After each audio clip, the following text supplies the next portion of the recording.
All right, we are live. Welcome back to another episode of 10 Horse Money YouTube channel, Tuesday night live. Got a good program in store for you. And Mark just let us know that we're super special because he has sacrificed his favorite basketball team just to come on here tonight and join us for a good conversation about fishing. Mark, always appreciate that. Well, glad to be here, guys, always. Yeah, how are things going in the off season? It's been an interesting fall. I spent more time on the road than I should have. I had to fish the Bassmaster EQs, and it was a tough go at it for me. And I'm sitting here waiting to see if I'm going to get a call back to the elites. I am the first guy out, and if there's any attrition, I'll be the first guy back in. So it's been a very difficult fall. I actually pulled this magazine from its hiding spot. Yeah. And I was curious, are you going to be primed for the 21st season? So yet to be determined, right? Yet to be determined. And it's a very strange headspace to be in. I've had contract negotiations going on, not knowing whether I'm in or I'm out. I have some other opportunities if I'm not in. So I really want to go on one more rodeo and go out on my terms. Pretty important to me to get to go do that. Been a long career, been a long time gone away from home. My wife's ready for me to be at home, spend some time with her, and we still both have our health, so we can go and travel and do things. So one more rodeo would be real nice. What was your mindset going into the EQs? Because that's something you really haven't had to experience for a while, requalifying and stuff. And that's I mean, there are some absolute hammers in the EQs and the opens now. So just to get in there, compete. What'd you think about that? Looking back at it, these kids are great. They're great fishermen. They're good with their tools. They're good with their forward facing. And a lot of them are really good kids. A lot of them came up to me and said hello. And man, I've been watching you forever. You're my dad's favorite fisherman. A lot of them got a real kick when I brought my 2000 model boat to fish the final tournament of the year. They said, "Hey, Mr. Mark, how old's that boat?" And I said, "Well, it's older than you are, son." But, I took my old knockaround boat, and it's got a 2010 model HPDI on it. And I dressed it up. I put a power pole move on it and a new depth finder and a power pole charge and new breakers and new batteries and new precision power batteries in the back of it. So my retirement boat is ready to go now. And it was so much fun fishing that last tournament at Okeechobee in that boat.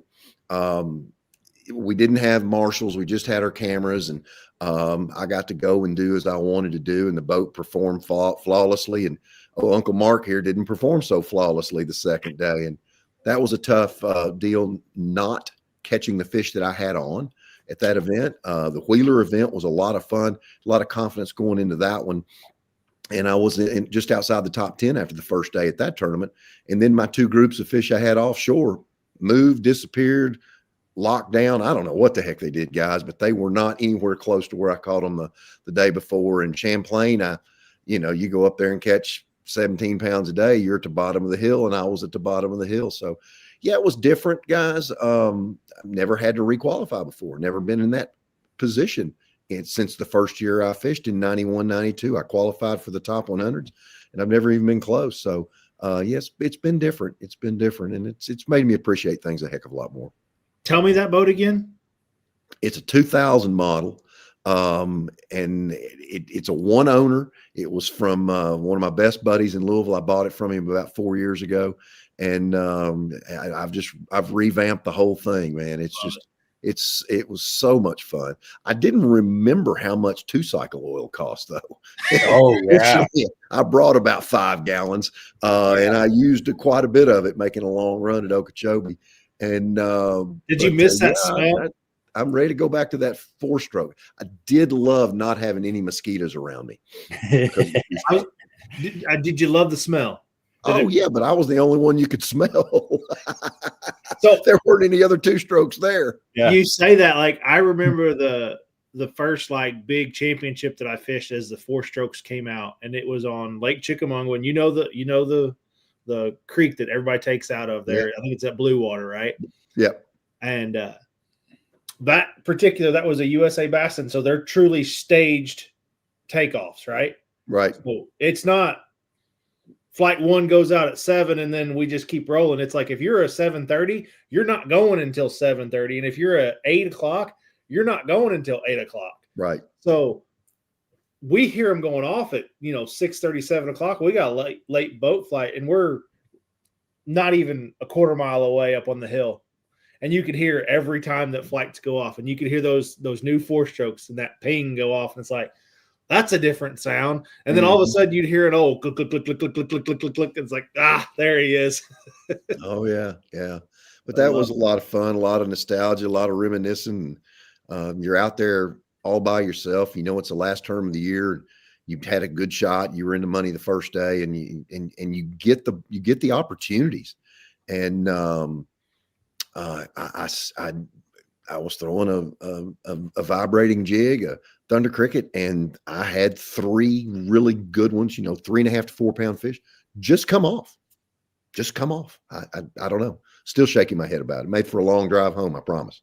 What do you think's going on when they bite that bladed jig and you miss them? I mean, I've heard people say that, sometimes that blade, they grab the whole thing, and when you set the hook, that blade just kind of opens up their mouth. Yeah. It's hard to tell, but I didn't know if you had an opinion on what could be going on. I really think that vibrating jig, cricket, chatterwagon, whatever you want to call it, I really think it puts them in overdrive, and it makes them so damn mad that when they hit it, they come from a long way with more speed. They hit at it, and you just barely nick them on the outside, or you just got them on the outside of the mouth. I don't know, but I've gone to using the Signature Series rod from Lew's, the Andy Montgomery Signature Series rod from Lew's, is the one that I've got the most confidence in. And it is a very light action rod for those of you that have tried it. And it does kind of like what a composite or a glass rod does for a crankbait. It allows that fish to get that bait before you really realize your rod's loading up. And then you can't pull on him real hard because it is a very moderate action rod. And that's helped my percentages a bunch. But there are just those days, just like that second day at Okeechobee, that I don't think they got it good. Post front day, hard north wind blowing, and the strikes I got were really, really tight to the bulrushes that I was fishing. And I don't know if they didn't have enough room to get the bait as it came by. Was I coming by it too fast? I just had it at a moderate retrieve like that. But they ate it. I turned them, got them coming this way, and they'd open their mouth and they'd come off. I think a lot of that chatterbait for me, when that happens, it reminds me of old lead. When you set the hook and you'd bury it in their front teeth, and that blade gets stuck there a little bit, and then they eventually just open up. And because I've had the same thing, Mark, where you fight one for 4 or 5 cranks, and all of a sudden it comes off. It goes back to vibrating again. And it's like, oh, and Gabe knows this, and the folks that fish with me, I don't give them any slack. When I hit one, I hit one. Yeah. I've hit them hard. I do not like a moderate rod for that chatterbait. I want to hit them.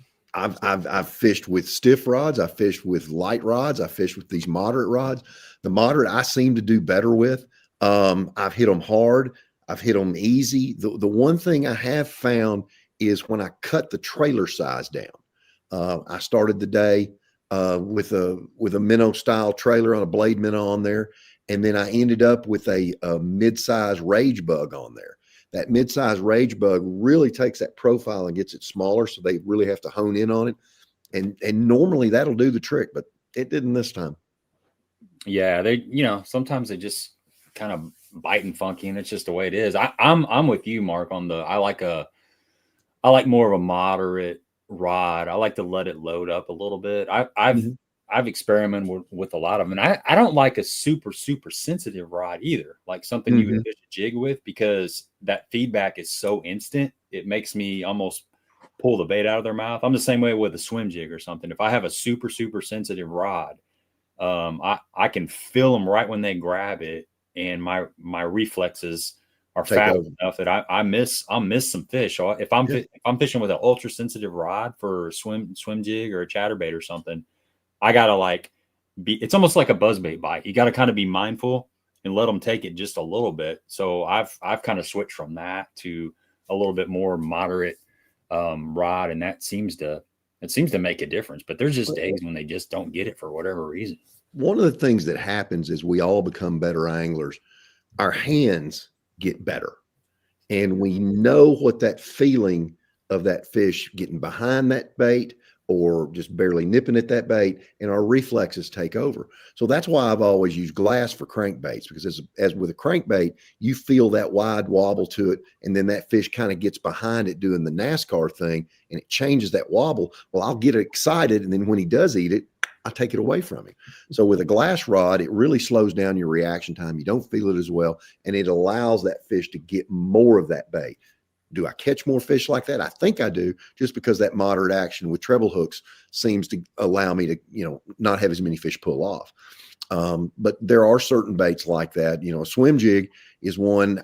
When I catch them on, it's visual to me anyway. I could be fishing with a cane pole. It doesn't matter to me on a swim jig. I don't fish it down in the water column that much. I keep it up where I can see it well. A buzzbait, you're looking and talking to the world's worst buzzbait fisherman. You give me 20 bites on a buzzbait. If I catch 2, I've done well. That's because I was looking over there somewhere. Yeah. You need a blindfold when you're fishing. Was that what you're saying? Well, hell, let me take these off, and that's just about as good anymore. That's one technique. A topwater, deadly with it. A topwater bait, a sexy dog, a splash, any kind of topwater, a rip bait, anything like that. I'm good with that. But a buzzbait, I don't know. I just get so darn excited that I take it away from them every time, whether I've got 1 trailer hook on it or I've got 5 trailer hooks on it. What about a frog? Take it away from them every time. Can you catch them on a frog? Yeah. I don't have any problems with a frog. I don't know. And I use the same rod with a frog as I do my swim jig. So, I don't know, but a buzzbait, I'm lacking in skills, guys. I won't lie to you. I don't throw it very much. But like a plopping style bait, like our new clicking chicken, I don't have any problem. Catch them pretty good with that sometimes. I think that buzzbait, something that I've done with it is take the skirt off and put a little swim bait on there or a toad. For some reason, it seems like my catch rate doubles when I do that. I think there's a couple reasons. I mean, I can get your guys' opinion on this too. I think one of them is it gives them a little bit more of a visual target to hone in on. There's a little bit more weight, when they flare their gills and they suck it in. It seems like they get it a little bit better. But there's been days where I've missed 3 or 4 on a buzzbait, and I'll take the skirt off and put a little swim bait on there, and then my percentage is pretty much double. I don't know exactly why, but that's kind of my theory on that. Yeah, you can put it in a lot better places too without that skirt on there too. Yeah, you can skip it for sure. You can't skip it with a skirt, but put a little toad on there. And as long as Mark's skipping it way up under a dock and they hit it under the dock, Mark's fine. Perfect. When it comes out from that float, he's as long as he can't see it. Yeah, I know it is. And sometimes they hit it so hard. I think they almost hit it so hard they blow it out in front of them, or they just miss it or something. The best bite is when they just kind of come up and suck it down. That little slurp. It seems like I catch a lot more when that happens. One of the things I've noticed over the years with a buzzbait is when I'm throwing a head knocker style of buzzbait where that blade's clicking on the head, it's real loud, several different ones out there. But that fish comes at Mach 1 at that bait. And when he misses it or I miss him, he's going at such a speed, he just can't stop and put the brakes on where I can make that cast right back there with something else like a wacky worm or something like that to get him a backup bait and a second chance. I think they come at it with such speed that they can't stop. And I find that happens more with a head knocking style buzzbait than one that doesn't have it. And then you always love the one where the fish jumps completely out of the water on top of your bait. And you don't ever catch that one. That one you never catch. That's a frog bite. A lot of times you see that happen on a frog. Sometimes, yeah. Like, what are you doing, man? It's or the one that the frog or the buzzbait, it's running along and he goes, You need my glasses, bud, because like I'll give them to you if you're missing them that far. You ain't gonna be eating very much longer. Like that's a one-eyed jackfish, JB. That's one that only has one eye, and we put his eye out when he was a little bitty. Somebody caught him with a worm, and he's grown up to be a big fish because he can't see as many lures anymore. That's what that is. Right. He's learned to stay on the left side. Exactly. Stephanie's got a question. She says, do you use scent? If so, what kind and brand? I do. I tend to use more scent in the spring when it's around spawning time, it seems like. And I use a bunch of different stuff. We at Dying to Fish make some clear Dying to Fish stuff with scent in it. I use a lot of crayfish scent, more so than I do shad scents. I can keep that in my dye safe and not spill that stuff. Some of that stuff's pretty dang nasty. And so I like something that I can keep contained. So I'll use that quite a bit. I think there's a spray can of Bang in my boat. There's some Mega Bass stuff, Mega Bite or whatever that comes. It look like toothpaste. I've used that some. But too. And that right there, that's good stuff too. I've used that quite a bit. I've got one of those in the boat. Mike Russell gave me that. Sense of personal preference. Now, I always use a lot of sunscreen, Stephanie. I always try to stay out of the sun, so I've always got sunscreen on my hands. So I can't really get that off during the day's time. So a lot of times when I'm just putting plastic back on a hook or getting ready to start the day, I'll go ahead and put some scent on it just to cover that up. But it's more in that spawn time period than any other time.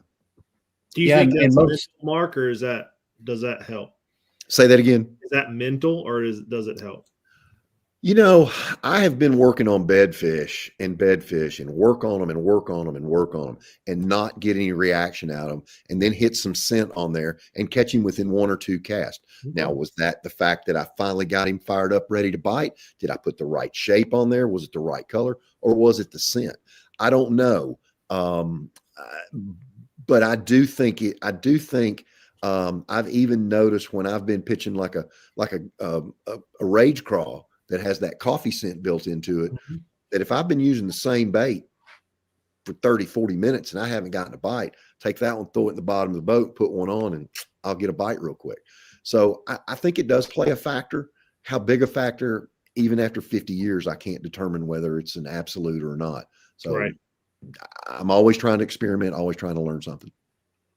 Yeah, I learn after 50 years. So it doesn't hurt for sure. There's no doubt about it. I think if there's any shadow of a doubt in the back of your head, go ahead and spray some scent on there. Or like you said, the Strike King product's got that coffee scent to it. Just something a little extra. I mean, back in the day, all my guys, when I first started fishing bass, they had a can of WD-40 in there and they sprayed on their worm or their jig and they'd catch them with that. So it definitely has to hide something that's negative to them. Well, I can think back to time fishing with Gabe, and it was just a dip in the tail and a little bit of chartreuse and garlic, and watching him just wear me out. 3-4 to 1. You sure that wasn't boat position?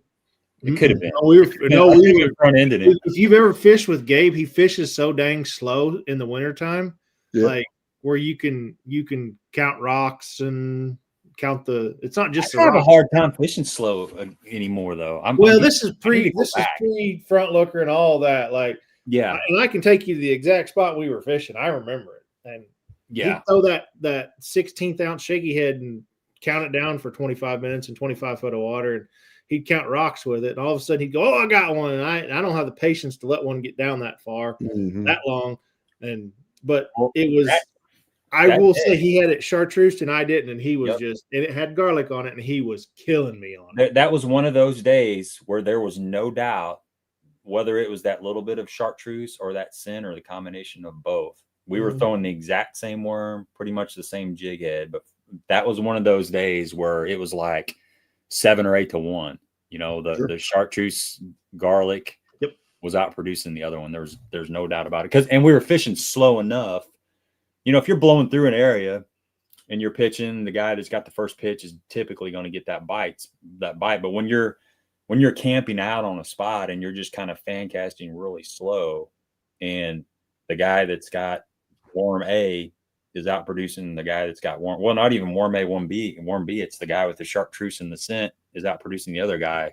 It's pretty obvious that they're preferring one thing over another. Yeah, so, I've seen those days. I've seen. Sometimes those days. we're stupid as anglers to change. No, no, not stupid. It's called seasoned. It's called being hard-headed. It's called being hard-headed. Yep. You know, that's one of the things we do as anglers. And I've been asked this question, and I've had this conversation with Rick Clunn.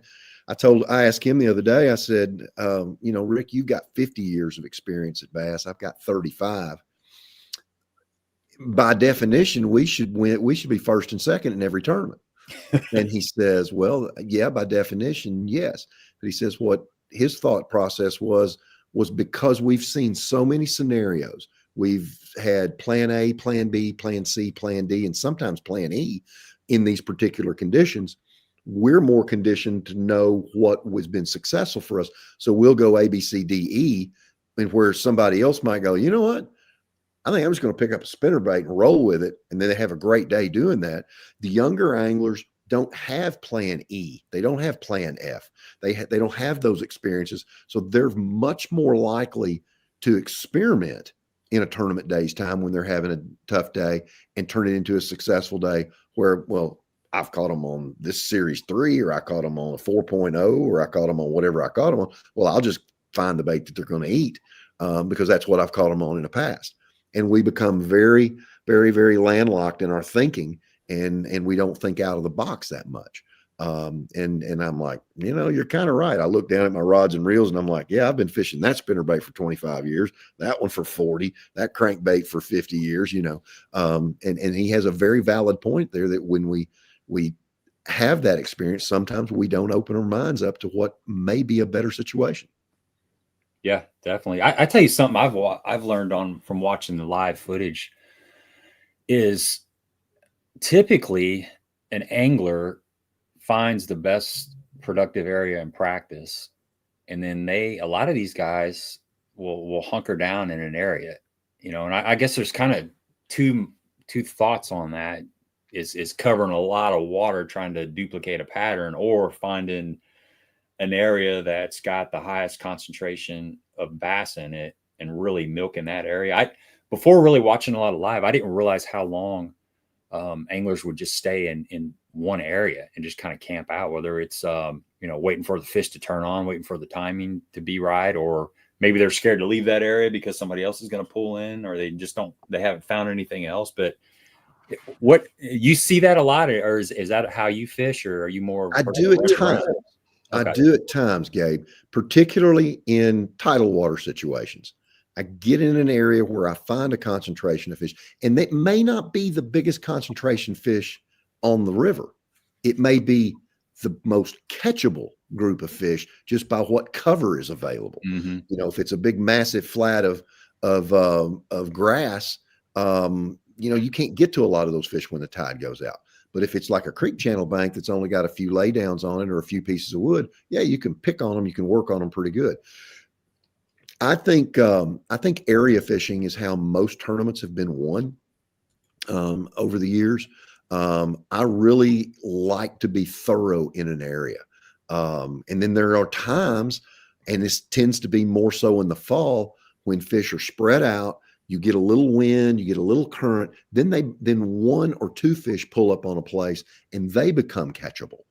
So I can run and gun more in the fall than I do at other times. Springtime, I'm looking for those flats. I'm looking for spawning areas where fish are coming to. You know, at the post spawn, I'm looking for the first piece of offshore structure closest to those flats. Summertime, I'm probably going to fish off the main river channel somewhere in a reservoir, or go as far up a creek as I possibly can. And then in the fall, I'll do that run and gun more. So most of the time I'm an area kind of guy.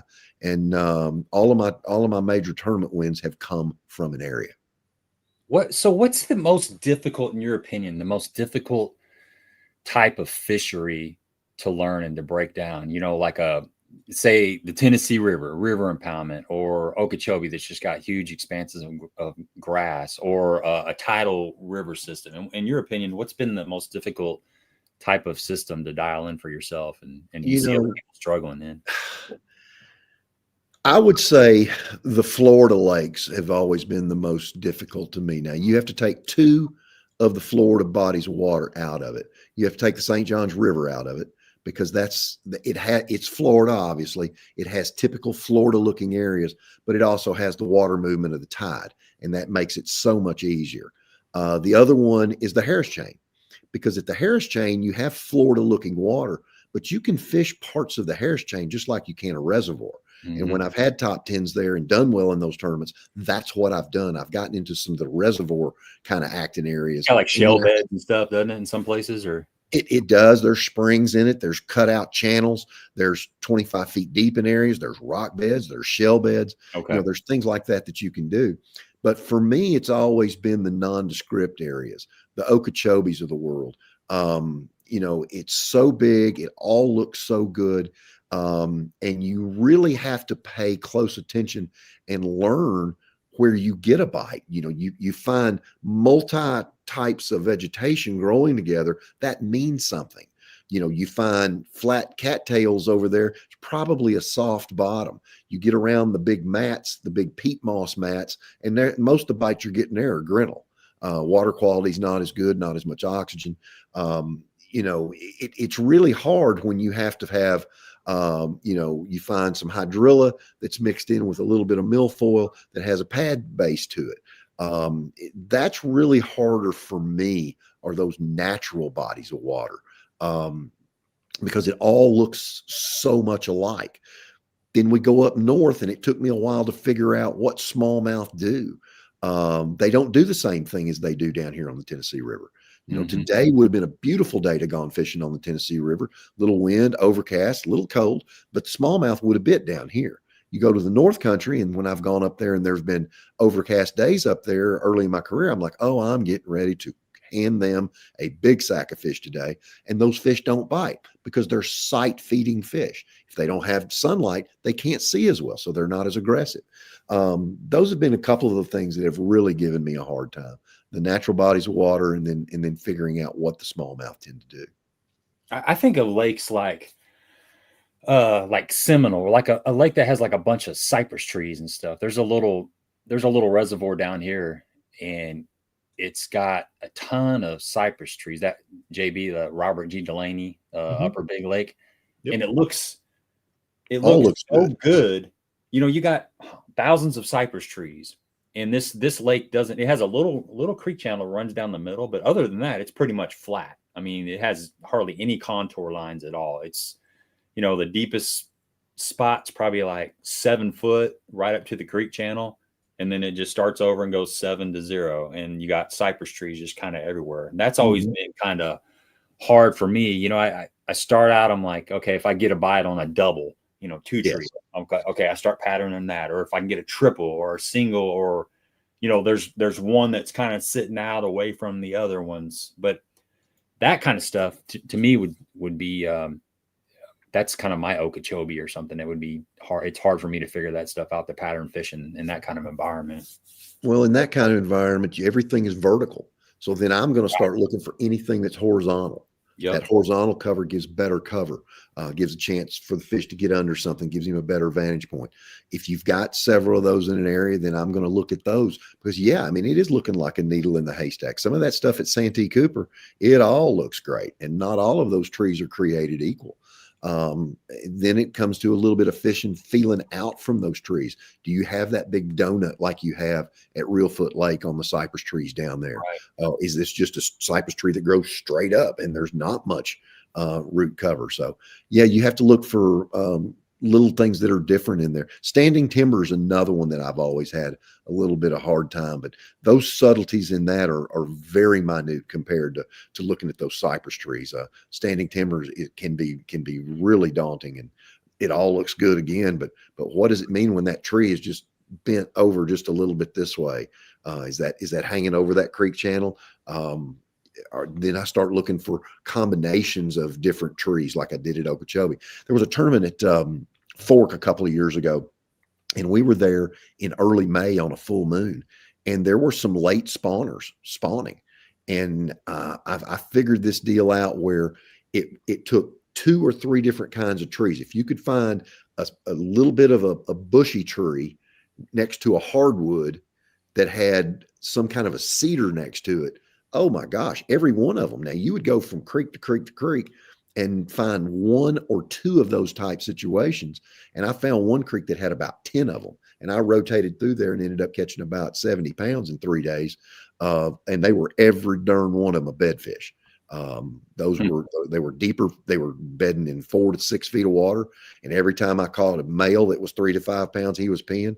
And when I caught one of those, I'd throw back over there and I'd catch a big female 4 to 7. It was an amazing pattern and very dependable once I found a 3-way marriage of those different kinds of trees, because there's not hardly any vegetation in the lake there. But when you find those differences, man, it can be dynamite. That's crazy how they can fish can be so general at times, and then they can be so specific at times. And it's exactly. Like, that's the challenge of it all. I mean, there's days where, you know, you go out there and you feel like you could win the classic. And then there's days where you feel like you couldn't win, you know, a 10-man club tournament. It's just everything in between. You can always get a limit at Captain D's every time you go. You can always catch a limit there. That's right. And some hush puppies to go with it. Stephanie's got a question, a chatterbait question. She says, do you cut the skirts down on your chatterbaits all the time, or only when the water is cold? Do you make any kind of modifications to the actual skirts on the chatterbaits? I don't make a lot. I will cut it down some when it's hot, more than I will when it's cold. When it's cold, I want a big bulky profile. I will change the type of trailers I'm using on there.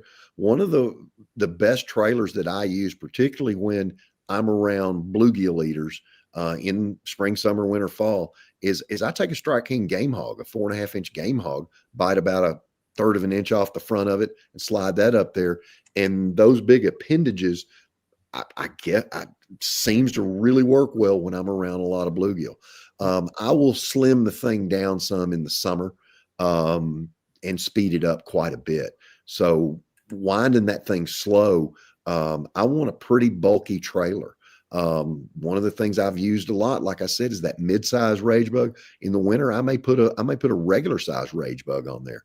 Just to slow it down, right? Just to slow it down, give it a bigger target. And that rage bug's doing all kinds of movements as you're winding that thing. It's a pretty darn good swim jig trailer too. Well, I think a lot of it, like in the wintertime, if we get any kind of rain like we did the last couple of weeks, like the water's not going to clear up as fast as it did in the summer and the fall. We're going to have, if we get any kind of stain, it's going to stick around. And typically we do have a little bit of stain this time of the year. Like we're going to get a little bit if we get any rain.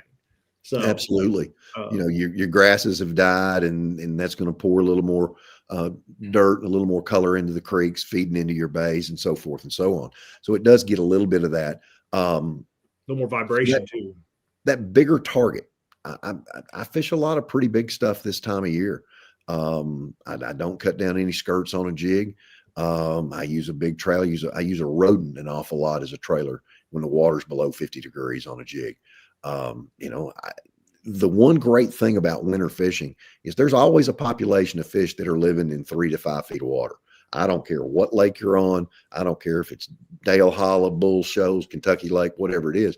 There's a good group of fish that are feeding in 4 to 6 feet of water, and I target them a lot. Now, those are onesies and twosies, and they're generally better quality fish than getting out there 25, 30, 35 feet deep.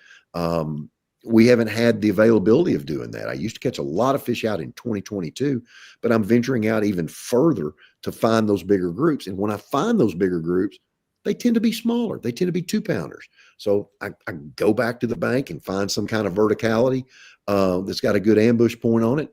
And I'll wind a Series 3, a gravel dog, a hardliner. I'll throw a crankbait a lot this time of year. And I'm not winding it fast. Obviously, the colder the water, the slower that fish is going to move. But when you get in that shallow water, that crankbait's a great way to go, particularly when you have color in the water. That plug really catches them good this time of year. What do you know about a spinnerbait this time of year? Say again on a spinnerbait? I say, what do you know about a spinnerbait this time of the year? Oh boy, I mean, I love a double Colorado with a 4 and a 6 on it, a 1/2 ounce bait with a great big ribbon tail trailer on it, and wind that thing around individual pieces of cover or corners or whatever. And yeah, when you get a bite, he's about that far between the eyes, and it takes a lot of patience to do that. But you may only get 3 bites, but they're all going to be 6, 7, 8 pound fish at the time. It's fun too, ain't it? Oh, it's a good bite. Oh, it's a good bite because they generally tee off on it. Yeah. You got Gabe and I both over here drooling a little bit because I mean the only thing that I would change about what your setup was I would be throwing a 3/4, but I like to slow her down way down. Phil's talking about the trailer, like he says how important is a trailer. He's caught plenty of fish on a chatterbait and a spinnerbait with no trailer, and then Little Rich says, you know, the trailer causes enough drag to fish at the right speed. I think I've always fished a chatterbait with some sort of a trailer, but of the two, a spinnerbait I most often fish without a trailer, unless I'm in the same kind of water conditions that we have right now where it's really cold and I want to really slow roll that spinnerbait. Then I put a big swim bait or something on there to increase the profile. You know, it's pushing more water and it's a big profile, but it also allows you to really creep that bait along. Yeah. I agree with that. I think having that trailer on there does more for bait control than anything else. Mm-hmm. The other thing it does, when I put that big ribbon tail on a big spinnerbait, I feel like I'm mimicking more of a gizzard shad style forage for them, and it cuts down your bites, but you catch bigger ones. Now, when I'm burning a spinnerbait, you know, in clear water for smallmouth or fish up here on Kentucky Lake in the fall, I don't put any kind of trailer on it just because I can burn it that much faster, which that is the best bite in bass fishing, hands down. When you get that burning a spinnerbait bite going, it'll take me completely out of the tournament just if I get one to eat that spinnerbait like that, because I'm going to go catch another one and another one and another one and another one. It just is the best way to catch them. But the trailers on your baits are generally more for bait control and profile size, depending upon the forage. When you say ribbon tail on a spinnerbait, are you talking like a worm? I'm talking not like an old culprit. It's an oversized grub. Okay. You know, at Strike King, we made the Rage grub, which is a 4-inch grub. It's a big, bulky grub. That's one that I put on a hack attack spinnerbait a lot in the early spring and in the late fall. Okay. I've had some in the past that were 4-inch and 6-inch ribbon style worms that had more of a grub style body on them, that they were beefier than just a 6-inch worm. Right. And they're hard to find anymore. And I've actually had to have some molds made. A friend of mine pours plastic for me. The deal was, if I make the molds, he gets to make some baits out of those too. And he makes them for me. So I really like that ribbon tail action on a spinnerbait, better than a twin tail. And the swim bait stuff, it's a great way to fish it too, but I have a tendency to go more to that ribbon tail. Here I go, you know, plan A, plan B, plan C again. Mm-hmm. I know that plan A works really well, and so I stick with that ribbon tail or a big grub most of the time. You throw a trailer hook on there or not? 100% of the time. Every time, 100%? Every stinking time. Okay. Now, it causes problems, and it causes some presentations. When I make that perfect presentation over there, I click it in gear and the spinnerbait landed wrong, and I hook the cover sometimes. I will take that because I will catch some fish that just come up and nip that thing, and that Gamakatsu trailer hook goes right through the end of their snout. That's made me a hell of a lot more money than the fish that I've missed. So yeah, and I do want it free swinging. I don't want one with a piece of plastic over the eye. I want it free swinging in case that fish comes up and hits that bait from underneath. That free swinging hook will still get him, where if it has plastic over the eye, it'll just push the hook point up and you won't catch that fish. Yep. So you put I'll take that little free swing or that piece of plastic and pull it off and slide that hook on there and use it as my keeper. Yeah, that's what I was getting at there. What I normally do is I use, I've done this. I read this in a 1973 Bassmaster. that I got at a yard sale when I was about 10 years old. And there was a tackle tip in there where the gentleman was taking a hole punch. Yeah. And punching the hole out of his sour cream lid that his wife was finished with after they used all the sour cream. And I have used those since then. I've never had one fail. I can cut it off real quick, take that hook off, put my trailer back on, put my hook, put it back on. I've done that for at least 40 years and never had it fail one time. Pretty cheap too, huh? Oh, and you got that sour cream scent. We were talking about scent earlier. Well, there you go. There you go. Unless it's curdled, and I don't want that curdled smell anywhere around me. That's true. But that came from a 1973 Bassmaster edition. And it's amazing. They sell that tool, and I was the sucker that bought that tool. Yeah. The little tool works great. And I don't know what that tool's called, but it's a blue handle. It's got little. Yeah, exactly. It's from a little company called Rapid Fishing. I used to work for them. That's it. Hey, back to the crankbait fishing in cold water. 2 questions. When is it too cold to go out and have confidence that you're actually going to, catch some fish on a crankbait? And then also, what if you just had to name one crankbait for that cold water, what would it be? Well, your first part of your question about it, is it ever too cold? It's never too cold. It's up to us to slow down and realize that cold water tends to have more of effect on smaller fish than it does big fish. I catch more big fish in cold water, 3 pounds or bigger in cold water than I do any other time of the year. So you have to be very cognizant of how fast you're reeling a reel. So one of the things that I do is I won't fill the spool up all the way on my reels. Years past, we had more reels that had slower gear ratios on. Now we have faster gear ratios. We have 6.2, 6.8, 7.5, 8.5, 9-to-1 gear ratio reels.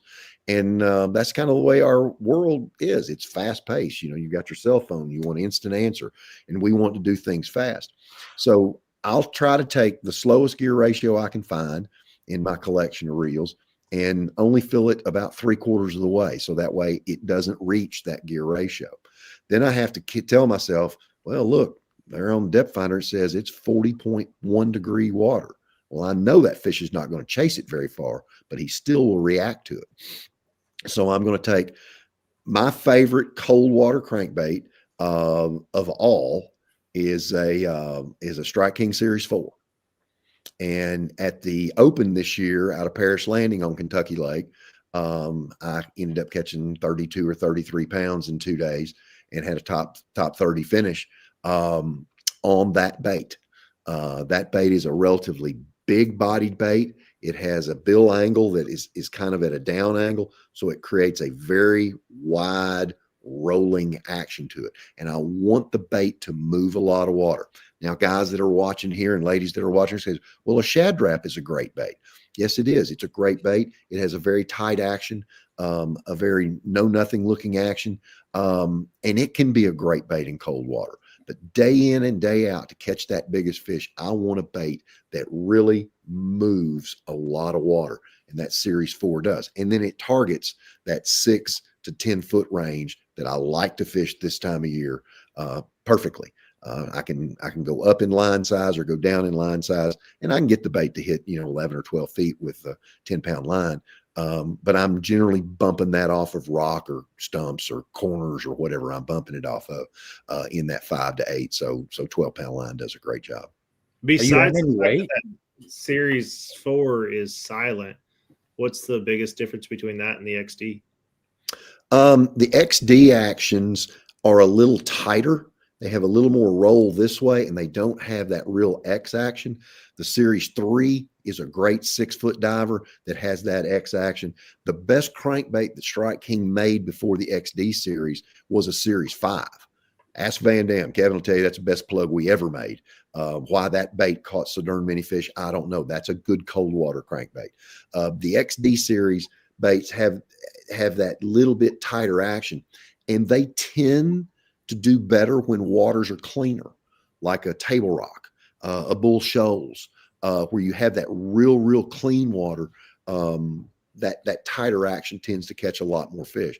But then again, there's those days that series 4 with that big old low, slow rolling action catches them in that gin clear water just as well as anything else does.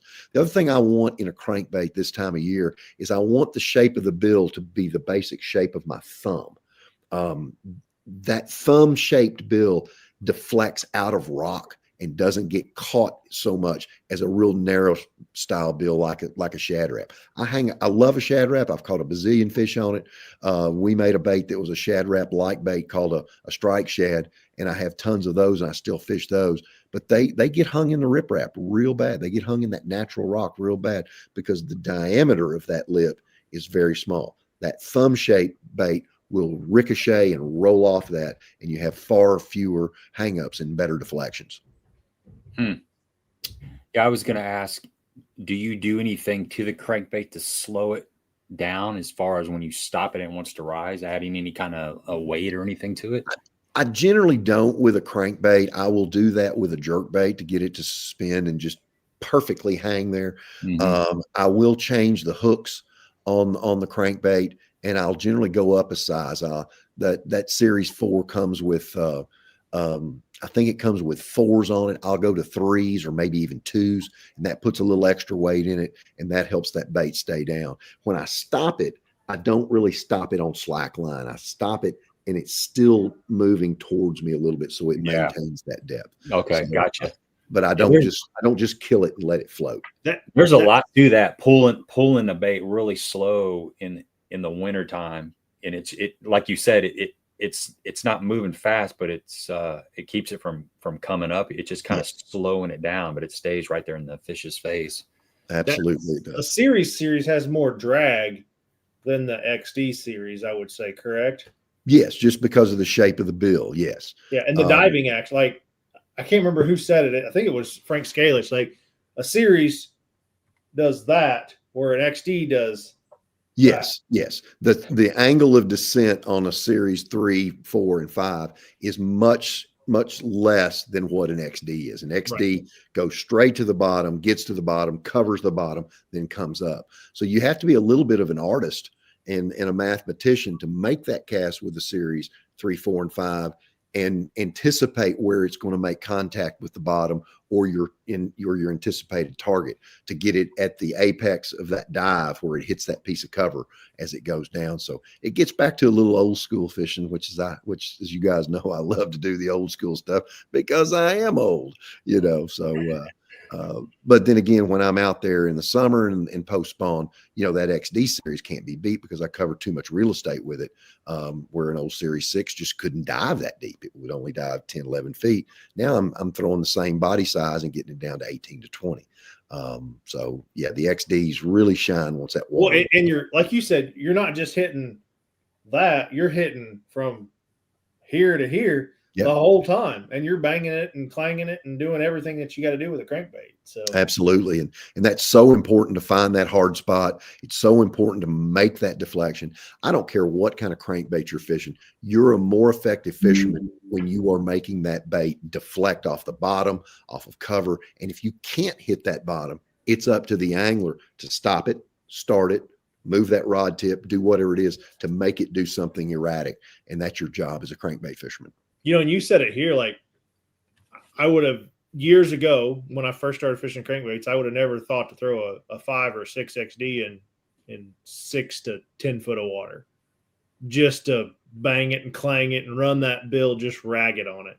I mean, here's a perfect example. That bill is supposed to be square and it ain't. And that's been a lot of time on Kentucky Lake right there. Absolutely. Some of those become the best baits you have. Dang right. Because when that bill gets changed, it changes the action of that crankbait just a little, changes the harmonics of that bait so that you don't get that wide, you get more of a little quiver. And when you're in that shallow water winding that plug fast, sometimes that makes a whole big difference as to the bait. And then you step on that one or you make a bad cast like I always do and you break the bill and you get a new one and you're like, man, this feels totally different than the one I've had so much success with. There's one laying in the bottom of my boat that's been there for about 6 years, and I won't take it out. I keep cleaning the boat out, and I'm like, nope. And it's one that happened to. I threw it up and I hit a rock, and I shattered the bill on it. But it's been like, it's just, you want one of those things Good that you carry luck. around with you all the time, like your lucky Oh, rock.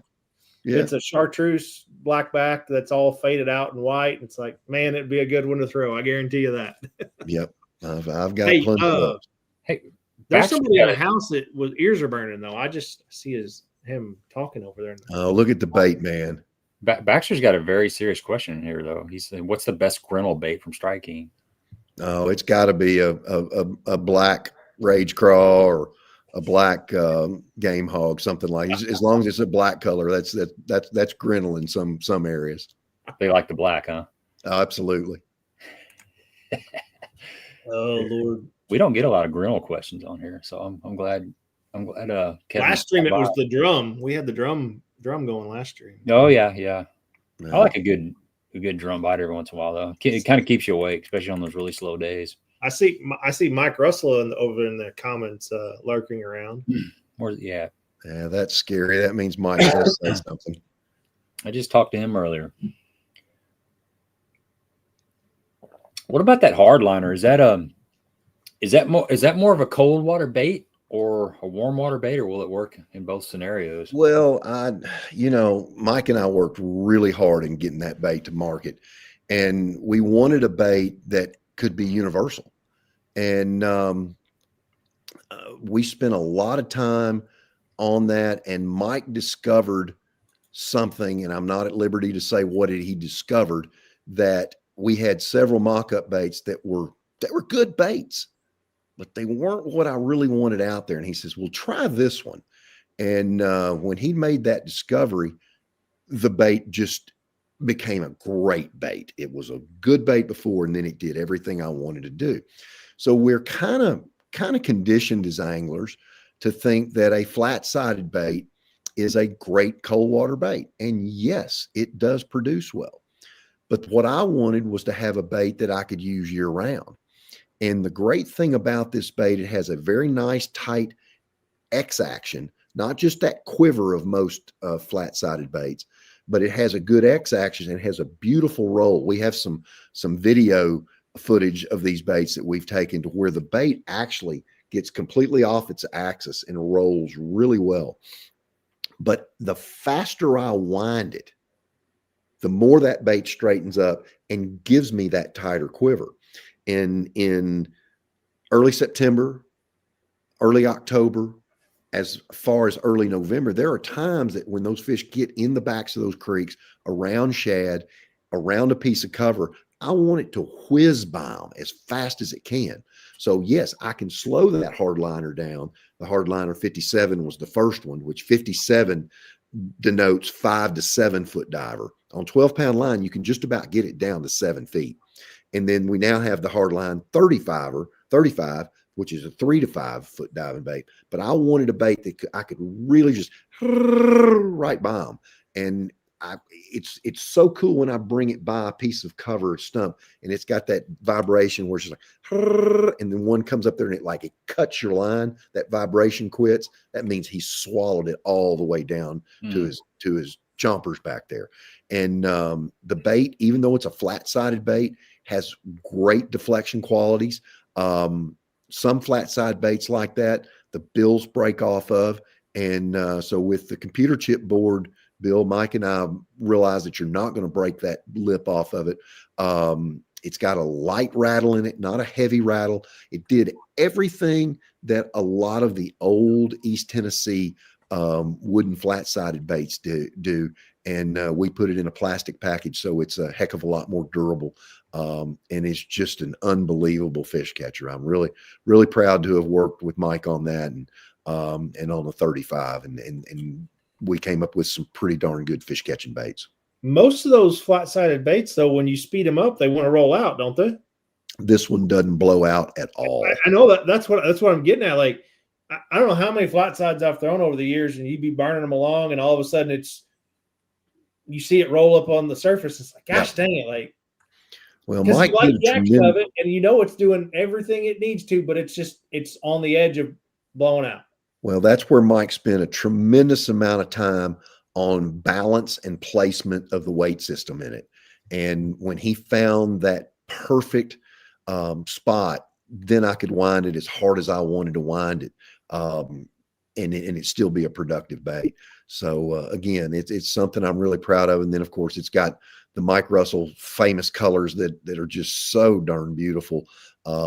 We've got translucents, we've got bait fish colors, we've got white colors, we've got all the reds and the crawfish and the gourd greens and the brown colors and crayfish colors. That's when you know it really is something that Mike put a lot of time into, when you see the colors and the action that he put in it. I'm looking online. He is a magician, isn't he? Don't tell him that. Don't tell him that. And I'll have to listen to it when he calls me tomorrow. Yeah, he's gonna say, "Did you hear what JB said?" Hey, you know, I'm just jealous that I don't have that artistic ability. Like, no, I have artistic abandon is what I have. And Mike he's never missed on a color that I've brought to him or a color that I've had in my mind. He gets it because he's an angler and a darn good angler at that. So when you take someone that is a good fisherman and has that artistic ability and then has the creative ability as well, you've got the full package there to go and design a bait. He's got a new bait coming that he's been working really hard on, and I can't wait to get my hands on a couple of these and start playing with them here soon. That's a little unconventional for what style of bait it is. And that bone crawl right there, that is a Mike Russell fish catching special right there. That's add to the bone color right there. Mm-hmm. Yeah, I like that. So yeah, that's a very flat crankbait for sure. Interesting. And when you have a flat-sided crankbait, they tend to dying quail, or they float off in, they veer off an area. Because this one's plastic, it cuts the air and it has good weight to it. You can throw this thing distance. And that's what helps get you some of that depth. I like that color right there. Oh, green gizzard's a toughie too. Yeah, that's a standard, man. He nails his crawl colors for sure. Oh, they're beautiful. Yeah, I hope he has a hat on to keep his head contained. It's a cool bait. I need to pick something up. I don't have any of those. So we've got about every idea there that you need. That old Hornet Blue is a good one too on Kentucky Lake. That one right there. That's one of his original colors that he came up with a long time ago. And doggone, I've filled the boat up, boat after boat after boat with that color. It's good stuff. We got a question about Carolina rigs. I love the diversity of the questions tonight. This has been nice. Keep them coming on there. It's we're covering all kinds of topics, and these are my favorite kind of shows. John Boy says, how often would you fish a Carolina rig this time of the year? I would fish it some, particularly on main lake points that step off into deep creek channels, just because I can maintain contact with the bottom. The Chinese lasso, as I've so often called a Carolina rig, it has its place in bass fishing. It's a very effective way to catch fish in many different times of the year. I fish it more in the post spawn, just when those fish start moving off. They're not quite out there on the good structure out there deep. And it can carry you through. And it's a technique that not a lot of guys still use. Now, down at Sam Rayburn, it is a player year round. 24/7, 365. You need a Carolina rig down there, but that's because of the element of grass. You're following grass lines, you're following inside grass lines, outside grass lines, and it's a very efficient way to stay in contact with the bottom. This time of year, I will fish it some, but I fish it more in the post spawn than any other time. Yeah, I'm the same way. I've caught some fish on. They called it the Mojo rig. You remember when that was kind of hot? Yeah, a little cylindrical. Ozarks, like Table Rock and stuff. Yeah. But it's just like a cylindrical weight, and you put a rubber band through it to kind of peg it on your line. And it was a finesse type of deal. I think a PD rig, he had a light Carolina rig back in the day, but I've fished that lighter kind of stuff, 3/8 ounce weight, that kind of thing in the cold water and had some success. But it's not something I fish a whole lot when the water gets cold. For me, it's kind of like jerkbait a rig, a finesse jig. I will fish a shaky head stuff, but you know, maybe I need to revisit some of that stuff. We try it and we forget about it, and there's a time and a place for it. We just got to go back and revisit it every couple of years. Plan A, plan B, plan C, plan D, and plan E. There's some days I wish I had that like hard reset button for my brain when it comes to fishing, and it would just go learn it again. Sometimes it's better. You know, this time of the year, I still want to power fish if I can. If I can make that fish react to what I'm doing, I feel like I'm in charge. With that ultra slow presentation, I feel like he's got an upper hand on me and he's making me react to him. And that's never a good situation for an angler when we're having to react to them. If we can make them do what we want, we're in more control and we're going to catch more fish. Yeah, Rich was asking what you're fishing next year. We started talking about that at the beginning of the show. It's yet to be determined. One of the questions I had was, what about the MPFL, man? What's your thoughts on that league? I know a lot of guys are kind of mixing it up. It is. I love the fact that there's no forward facing. I've had conversations with Brad Fuller. So I'm non-committal for me at this point where I am. All the guys that I know, Bill Lowen, Matt Herron, Hackney, and all the guys that are over there fishing it say that it is so laid back, so much fun. It's like getting back to an old club tournament with just a better payout. And we've had enough drama in fishing with forward facing or non-forward facing and using it 3 hours or not using it in this tournament, whatever it is. A good old fishing tournament really kind of makes me want to smile and get to it. So right now where I'm at, I'm still waiting to see if I'm going to be in the elites, and if I am, and I'll finish my career there for sure. But boy, it sure is appealing to hear what I'm hearing about the new league and see what they're doing. So they're doing really good stuff over there, and it's really good to have that option. Mark, do we have a time frame when you're going to find this information out, or is it just sitting on your Friday's hands? Supposed to be the day. Thursday is the last day for guys to get their monies in, and I just need one that decides to do something different, not come back, retire, whatever it is. I just need one. So my wife is so ready for me to have this decision made, and I'm going to take her to the nicest place to eat dinner when this is over with, win, lose, or draw, because she's been ultra patient with me, and she's ready for this decision to be made. Are you saying you're not a patience person, Mark? Pardon? Are you saying you're not a patient person? I am. I'm so patient that she says that I drag my feet more than anybody she's ever met. So, but I am a pretty patient person. Yeah. That's the good thing about gray hair. It produces patience. What about hair loss? What does that do?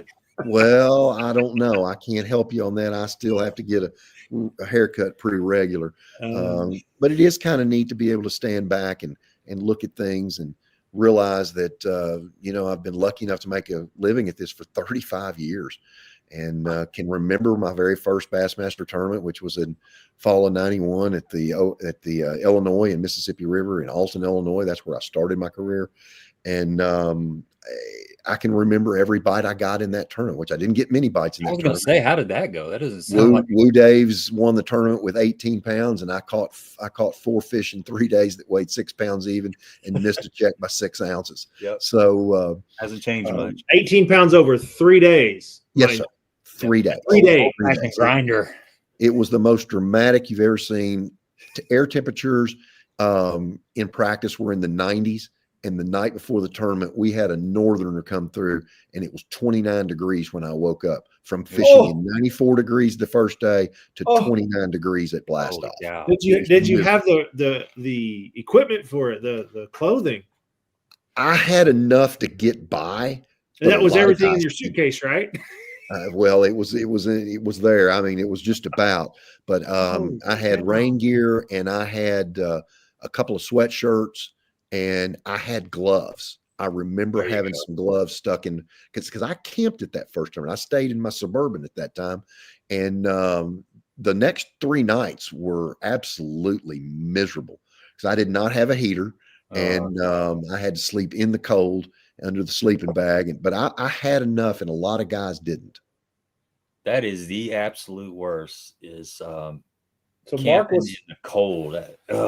Well, and it was low water conditions too, very low water conditions. So you couldn't get to a lot of backwaters, and what you could get to, everybody had beaten up, and the river just took an absolute beating. I went and pre-fished. I thought he'd take 50 pounds to win. It was so good a month prior in August. It was just ridiculous how good it was. And to get up there and not hardly get any bites was just terrible. We just got to remember that Mark was sleeping in his truck before sleeping in your truck was cool. I did it, the Suburban Motel and I go way back, and I did it for a very long time, just to be able to survive out here. The Brick House Slough, does that ring a bell? That's it. Okay, that's it. Love it. We got some guys with some old history on here. It's good to see that. So here's one of the questions I had. Biggest change in tournament bass fishing? You just mentioned you've been doing this for like 35 years. What are some of the things that you consider like the biggest changes from back then to now? I know that's a very general question. It is, but there are three things that come to mind.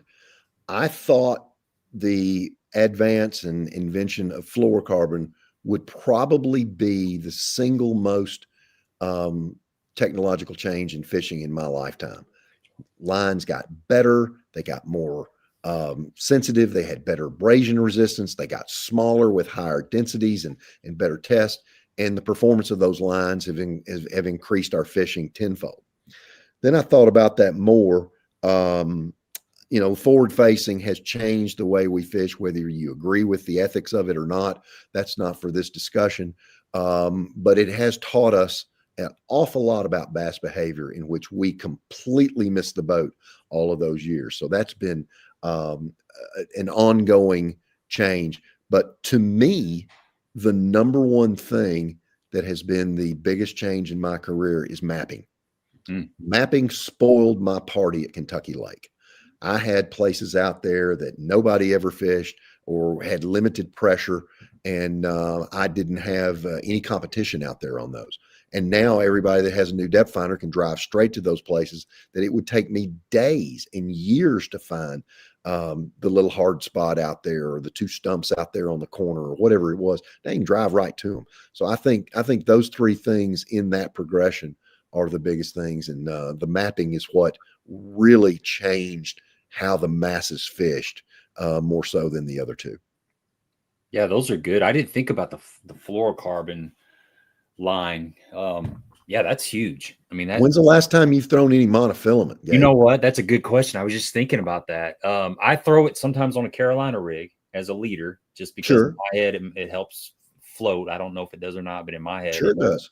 And some of it's pretty abrasion resistant in certain scenarios. Some of the old, like the Berkeley big game stuff, it's really, a really heavy duty line. I'll use that. But other than that, I don't use it anymore. Go back to thinking about how, you're pitching and flipping with 20-pound monofilament and all that stretch, and how many times that you've had your rod tip up here and one bit it with monofilament, and you had no way to get a hook in him other than hook and reel and hook and reel and hook and reel. Fluorocarbon, you get a bite up here, and all you do is lift your rod tip with the minimal amount of stretch, and it goes right through his nose. I fish with some top water. On top water, I'll use monofilament, particularly on like small chugger style baits, like the little small KVD Splash, something like that. And man, I feel completely out of my element now. It's slow in its reaction. It's slow in the way the bait moves. It's slow when you set the hook. And I'm like, how the hell did I do this and have any kind of hookup ratio? Well, the rods were a lot stiffer back then too. Yeah, you did have some. Well, they were in a lot shorter. Shorter. I did an article. 7-foot rod was a long rod. We stayed in I think is it Fin and Feather down there at Kentucky Lake, and it was probably built in the 70s. And we went to stand our rods up in a BFL in the corner, and you couldn't stand your 7-foot rod up in the corner because I'm 6'2". Gabe's a little bit taller than me. Like if you couldn't stretch in the morning, I can tell you that. Right. the ceilings were 7 foot tall. So exactly. I did an article with Steve Price last year, and I had the most fun doing that article, and it was the evolution of the fishing rod. And we talked about how they've become longer and longer and longer for control. And I went through the 5 rods that I took with me on that first day on the Illinois River and Mississippi rivers in that first tournament. And what were they? I had a 5'6" pistol grip rod to throw a spinnerbait with. Yeah. And I had I did have a flipping stick. 6'6", but the rest of them were like 6 foot and did not have a spinning rod with me at all. And I never leave the house without 5 or 6 spinning rods now. Most of my rods that I fish with now are between 7 and 7.3, whether they're spinning or bait casting. All my cranking rods are at least 7 foot. I've got several 7'10" cranking rods. So the longer the rod, the more control you have, the longer you can cast and the more control you have over that fish when it's hooked. And as those grew, my catch ratio percentages, catch land percentages have gone way up. So that longer rod is another thing that's happened over the thing, but I still don't think it goes against the fluorocarbon, the forward facing and mapping as far as changes in our sport, but they have gotten longer. How long was that flipping stick? It was a 7.6. Oh, wow. It did not have a trigger on it. It was a collapsing rod, and it did not have a trigger on it. So it was, but I did, and it had a salt crawl on it, just like every good Illinois fisherman would know to fish up there. I tell you what, and all 3 of us, and I'm the youngest, I'll self-admitted of the 3, obviously, but I grew up throwing a pistol grip. That's how I learned how to horseshoe lake, flip it, or throwing a roll cast and spinnerbait. That's what we did growing up. That's all we knew. We were a lot stronger of men back then, I can tell you that. Because I guarantee you, any of us go grab that pistol grip today, and it's going to hurt. Yeah. I don't know that my elbows would even allow me to make that wrist roll that much anymore. As bad as my I'm talking just setting the hook on one. We talk about one that's that wide across the eyes, right? Oh yeah. You set the hook on one right now, and I might break my wrist. Yeah. You just kind of held on with those little rods like that. So, yeah, man, you bring back some memories of catching grinnell on Horseshoe Lake. Oh yeah, Mississippi River backwaters. So yeah, we have a lot of little sloughs here that I used to fish as a kid off the Ohio. And some days you'd go in there and boy, the bass would bite good. And the next day you'd go back and all you were going to catch were grinnell. So catching dinosaurs, I've caught plenty of them. That's for sure. And hey, Lake Champlain up in the Northeast, it's the best dinosaur lake of all. It's better than Okeechobee. It's better than anywhere. You can go up there and catch 5 dinosaurs that'll weigh 55 to 60 pounds with no problem sometimes. Oh, wow. So there's a big population of up there at Lake Champlain. Of grinnell? Yes, sir. Really? Yes. Huh. Oh my goodness. I got my head turned in a tournament there. I'm up there punching floating mats and stuff and dropping through and get a bite. And I shake it out of his mouth and I go to the next little mat and I get a bite. And the next one I get another bite. I'm like, oh yeah, I'm fixing to train wreck him. Oh yeah, the first bite I got, it comes up and he's this long and I'm like, oh no. Every mat I dropped in had one of those damn things in it. I could have easily weighed 40 that day. Easily. What's the strangest thing you've ever caught in all your years of fishing? I caught a pair of roller skates one time that were I caught it on a crankbait on Barkley. I was gonna say it had to be on Kentucky Lake. it was on Barkley, and they were big upper. They were competition roller skates. They were leather uppers on them, and they were tied together. And I ran that crankbait right through them, and I hooked the knot in which the strings were tied together. The laces were tied together. Caught plenty of alligators, lots of those. Yeah. Giant catfish. But the roller skates were pretty cool. That's neat. Because they kind of moved from side to side when I was reeling. I said, oh, I've got a big one. I pulled them up and it's a pair of damn shoes with wheels on them. Yeah, that was pretty special. And we've all caught rocks that we thought were fish. I've caught a lot of big shells that do that. Yeah. Right. Well, back then, like when Kentucky, I remember in Kentucky was good when they closed down on your bait. Oh yeah. Oh yeah. And he do that. You No, thought I've you had had many a something. crankbait catch them. And, what's funny, you go back recently, this summer in particular, I've gone back to a lot of those old shell beds, and the shells are, they're dead, and they're kind of a turquoisey looking color. And I've never seen this before. And need to talk to my fish district biologist, Adam Martin, and ask him if they've noticed some kind of changes. But a lot of those giant shell beds that I used to fish they're those big Three Ridge and Maple Leaves and things like that. They're all dead. So that I don't know why, but I seem to catch a lot of those now like that are dead. So that's a living. Would you consider like a bar that has a bunch of shells on it like a living organism, where some of them die off, but there's enough reproduction that it just continues to stay, what it originally was? It's not like they just all died of old age and that's what you're finding. Something else is going on, right? Something's going on with the water, and it's kind of like a coral reef in the ocean. Right. It's a very, very similar situation. The unique thing about mussels is they have a free larval stage, and they will attach to the gill of a fish, particularly drum, and then they will ride around for a little while and get a little bigger, and then they'll drop off.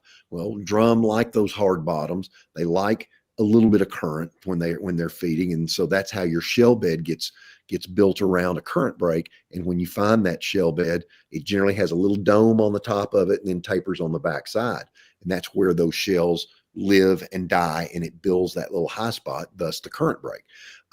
So they don't move off a lot. They can't move much at all, and so that's what happens to them. But it's kind of a living, breathing universe right there on those areas. How is Kentucky like right now? I'm sure you've been out there a little bit in recent times. Is like the health of the lake, and the Asian carp's always a big topic when you're talking about Kentucky Lake. Well, those numbers are diminishing, and they're diminishing naturally. We have the fishermen out there catching those, the carp fishermen catching them. So it still is a burgeoning industry there, but those numbers are diminishing. You may go in some portions of the lake and not see many. You may go some other portions and see a lot. The bass fishing is really good. The crappie fishing is off the hook. And our panfish are really, really good. I think what you're getting ready to see, Gabe, is a flip-flop again, back to the 60-40 more dominant largemouth lake than the smallmouth lake that it's been. Really? When bass populations get low, smallmouth tend to reproduce and recruit to a larger size better than largemouth do. So I think we're in that point where we have an abundance of 13 to 15 inch largemouth in the lake in the next 2 years. I think in 2 years, you're going to see the largemouth population get back to that 55 to 60%, and that smallmouth population come down. Wow, that's interesting. That's going to be a big change, because the smallmouth has been just really dominant the last 3 or 4 years. Not saying that you don't catch a big largemouth every now and then, but right. Yeah, it seems really healthy. I've continued to fish tournaments down there over the last couple of years, and you can just slowly see the emergence of those 13, 14, 15 inch fish. A lot of keepers now, a lot of like 2.5 pounders, just line burners, maybe up to 16 inches, but that really wasn't in the system like 5 years ago. I mean, it's complete. It's on the rebound for sure. It's taken a 4.5 pound average to win here, or better, better. So what happens when those largemouth are that 5 and 6, and then you're throwing back 4.5, 5 pound smallmouth? Like, you're going to have Kentucky Lake of old come back. Well, I think we're going to see Kentucky Lake come back. Will it get back to Kentucky Lake of old? I'm amazed that it's turned around as fast as it has. Yeah. I didn't think we would have this quality of fishing that we have right now when we were at the bottom in 10 years ago. Man, it's just great to see. It's great to see so many more boats out there fishing, so many more. We've got people at our bait shops. We've got boat dealerships doing well. Restaurants are doing well. Convenience stores. Man, it was getting to be a pretty thin around the lakes area. And, at the height of the Asian carp, the 12 counties in Kentucky that border Kentucky and Barkley Lakes, they were losing $1 million a month just in tourism revenues. Wow. And our little area down here just couldn't sustain that. And that's turned around significantly, and people are coming back, and it's great. It's just great to see the fishing is good for everybody. Can you catch 25 to 30 keepers a day? Some days you can. I had one day this year, I had 5 that weighed 26. So it is the Kentucky Lake of old coming, but it's still going to be a little while for it. We catch, 40 fish on every ledge we stop on and things like that, but it is. But even Kentucky Lake of old, I mean, you weren't going out and catching 30-pound sacks every weekend of Kentucky Lake of old. Oh, yeah. Yeah. 5 fish limit was 30. The 6 fish limit was 36. Really? I can't tell you how many times, JB, that I had 25 pounds and didn't even smell a check. Yeah. Oh. I know. I missed that, man. I missed that. My buddy had a trailer in Bee Springs, and he'd say, I remember, and this was 5 or 6 years ago. He since sold that trailer because he got so frustrated. But he told me multiple times. He said, I used to just be able to idle straight out of Bee Springs, hit that ledge right there, and catch 20 to 25 pounds, and I catch 30 or 40 fish out there. It was insane. JB, it was not uncommon to pull up on a corner and catch 35 to 44 pounders. Well, that's 5 that weigh 20. Right. You might as well throw them back in the lake because you weren't going to get paid. Yeah. So you'd have to go find 5 pounders. Well, it's now like I got Champlain and 25, and it was iffy if I was going to get paid. So then I would have to go try to find a smaller school that have 1 or 2 big fish in it to get 26, 27, 28, or maybe even 30. Well, you say that, Mark. I remember the first couple BFLs that I fished down there as a co-angler, and we got to the summer or to the ledge season, let's just call it that. And I do recall my boaters throwing back keepers before they even had a limit. Yeah. Like it was. It's like why I don't want to have to cull and deal with this fish in 30 minutes because I know I'm going to have. Yeah. Because and to me that was wild to have the confidence that you knew that you were going to fill your limit off this spot right here. Yeah. Like one of the biggest catches I ever had was 5 that weighed 32.5. Jeez. And I got my ass beat by 6 pounds. I finished second that day. On Kentucky Lake? Yeah. Yeah. Wow. That was back in the middle 90s, and we pulled up on a corner, and they were all giants. I mean, they were all giants. And my buddy and I were going down the lake just putting along, thinking, here we are, we're strutting our stuff. We got a dirty 30. At what time did you have that? I just got to know. I didn't start catching them till about 8:30, but about 8:35 I had it. We had 15 crankbaits laid out on the boat, and I went through every one of those rods in a row. And so we're moving to the next place. We've worn this school out, and we're just kind of easing down through there about 30 miles an hour. And we saw 2 guys at 9:30 in the morning sitting in the back of a little pocket eating sandwiches. And I told Bobby, I said, we better put our foot to the metal. They don't need to be sitting over. They've either blown up or blown their motor up, or they've got them. And I felt like they had them because the crankbait bite was too good. And I found 3 more schools of 5-pounders that never helped us. And we got beat by 6 pounds that day. Wow. That's the old, what is it? Who beat you? I was going to say, wasn't that Rodney Tidwell? Rodney Tidwell and Randy Stone. I know the name. They made a run down to Paris, and the first place they pulled up, they were done in about 10 casts. So they just putted right back up across from the moors where we were taking off at, and just waited the day out, went and bought ice, had a cold drink, ate a sandwich, and they won by 6 pounds that day. It was incredible. Jeez. You just had to walk up to them and shake their hands. Yeah. And say, good job, guys. You were way better than us today. We were pretty good with 32, but we weren't good enough. Wow. What about, you think the bass are feeding on the small Asian carp? Yeah, all the predatory fish are. Crappie are, small bass are, white bass, stripers are. The problem with the Asian carp is they grow so fast. Their growth rate is so fast that they get out of the realm of what a predatory fish can eat, and then your apex predators are the only ones that can feed on them, being the big catfish. They can eat Asian carp up to 4 to 6 pounds at times. But yes, all the predatory fish are. But when you do have that spawn and those Asian carp start growing, they grow exponentially so fast. A bass can eat something that's about 1/3 its size. So a 12-incher can eat a 4-inch bait. A 2-footer can eat an 8-inch bait. So once you get above that 8 or 9 or 10 inches, there's not many things in our lakes that can eat them. And the apex are the only thing that can do that, those big catfish. Yeah, I know that we've had a couple live streams over the last year where we were talking about catfish, and that's one of the choice baits of cat fishermen is Asian carp. You know, they're definitely preying. The big catfish are definitely preying on the Asian carp, and a lot of guys will cut those up and catch some big blue catfish on those. All right, Gabe, since you got your phone there, look up and see what the Kentucky North Carolina score is. I just put it up there a while ago. I didn't see it. I didn't see it. 31-31 right now. Right now? Oh boy. All right. Well, I have it on my ticker over here. All right. Well, you got me for about 2.5 minutes when the second half starts. Gotcha. Good game. Let me see. I got a couple other things I want to bounce off you. Oh yeah. So it's cold water right now. We're talking about Kentucky Lake. This is another general question, but some of the most important things to think about when you're fishing a jerkbait. You know, jerkbaits, man, everybody thinks about a jerkbait. It's an all year long deal, but I think it shines the best in cold water periods. So just a couple key things that people need to remember when they go out and buy jerkbaits and get out there on the water during the winter. Well, you've got a short bill jerkbait and a long bill jerkbait. And this time of year, I'm wanting to use that longer bill bait, like a 300 series Strike King. I can get that bait in 10 to 11 feet of water using 8-pound test line.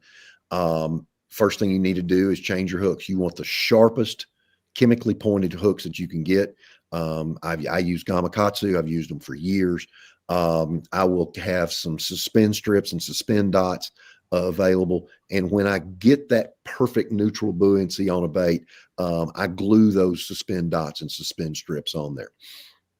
The other thing that you need to know is this is a time, jerkbait fishing, that I'm going to sit down.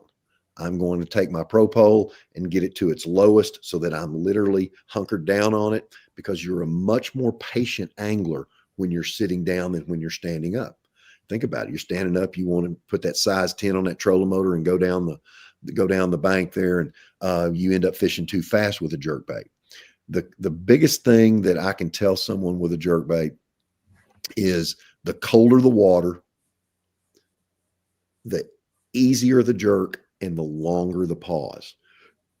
I won my first national event at Pickwick and Wilson years ago in 49-degree water, and it was a 15-second pause.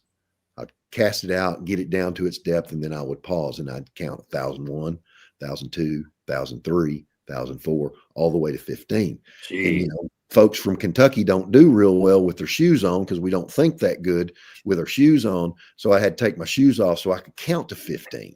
And then I would twitch that bait one time and basically just get it off kilter, not move it any.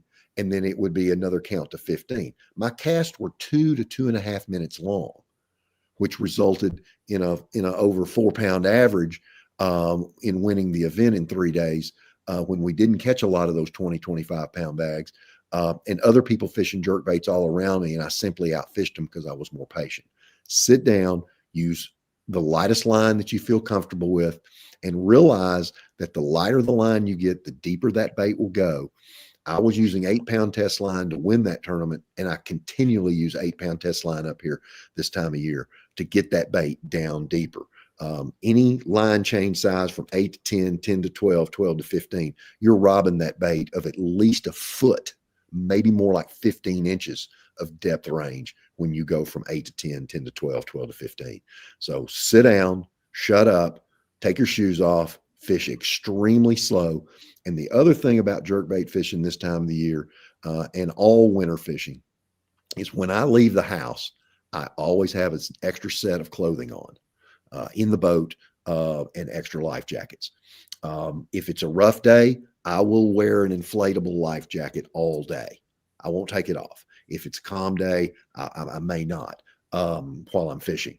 The other thing I always do is I tell my wife what section of the lake I'm going to be in, and I don't leave it. If I tell her I'm going to be from the dam to Pisgah Bay, I'm by gosh staying in there. And even if I've got to get a clue that I could run all the way to Ken Lake and catch more, I'm staying in that zone because that's where I told her I would be if something were to happen. I try not to fish a lot in the wintertime by myself. I try to always take someone with me just for precaution, because 2 heads are better than 1. And that extra set of clothes has never come in handy yet, but it will one of these days because I'm clumsy as all get out. But I always take those precautions. And then what kind of areas are you looking for? Like through the winter, and then as we get closer to the pre-spawn period? I mean, that's another general question, but what are you keying in on? This Verticality. Verticality. In the winter, when fish feed, they just move up and down in the water column. They don't go to the back of the creek to get a bite to eat. So they're only moving day to day up and down. So they don't change much. The pattern doesn't change much. The placement doesn't change much. So your day-to-day weather is what makes those fish move up and down. I will say this about wintertime fish is they're very photo period dependent, meaning that in the morning, when it comes out of the dark into the light, the fish immediately feed for an hour to an hour and a half. Then you're going to go through a lull till probably about 2 o'clock to dark. And at dark, it gets crazy again, right at dark. A cold water fish still is on the move in the dark, but they're not as efficient feeders in the dark. They don't move as fast. They don't react as fast. So they kind of go a little bit hungry sometimes in the winter during the night. So when the daylight comes first thing in the morning, they're ready to have a cup of coffee and 2 eggs, bacon, and hash browns pretty quick. So on the converse of that, when the sun's going down, they know it's going to be 14 or 15 hours before they get another bite to eat. So they feed pretty quick. They're right at dark too. So that's the 2 times a day that I really spend more time on the water in the winter, right at daylight and right at dark. Sometimes those daylight hours are pretty damn tough because it's cold as all get out. I know, man, but I've heard the same thing, and I've experienced the same thing. It's, that first hour, regardless if it's 18 degrees, they're still biting, or the water's 36 degrees. They're still snapping right there in the morning. Yeah. And I think that's one of the hardest things about winter fishing is the days are short, and it seems like most days the bite window is really short too. There's days when you may not get a bite. I've had like, if I'm going to zero and not get a bite, it's going to be in the hottest part of the summer, but most likely in the really cold part of the winter when that water's like 40 degrees and below 40 degrees for me, 38 especially. It's really tough fishing. I mean, there might be like a 30 or 45 minute window where you're going to get a bite, and it doesn't matter what you do outside of that. It's just not going to happen. But well, you mentioned 36, Gabe. That's the coldest water I've caught fish cranking. It's 36. 36. It was the second day of January, and we had some friends in, and one of them wanted me to take them fishing, and we went up there and we caught 4 that weighed 24 pounds. We caught. Oh my God! Caught the right ones. We did not catch any little fish. Did not have another little fish bite, but it was 36.1. And you'd wind that plug down, and then you would just reel it like this, as slow as you possibly could. And as long as it was ticking along the rocks, all of a sudden it just load up like a leaf, and it'd come up and he'd be 6 pounds. But 36 is the coldest I've caught them on a crankbait. Couldn't get one more to get to dirty 30, huh? No, but if I'd have got another bite, it'd have been close. Do you have a preference for like a silent jerkbait during the winter? Do you think that makes a difference? Anything to get that fish's attention is necessary. So I like a bait that's got a little rattle in it. Some baits have a louder rattle.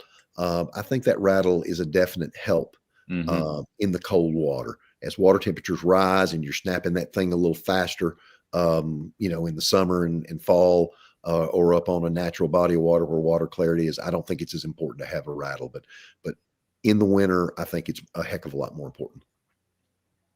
Yeah. I would agree with that too.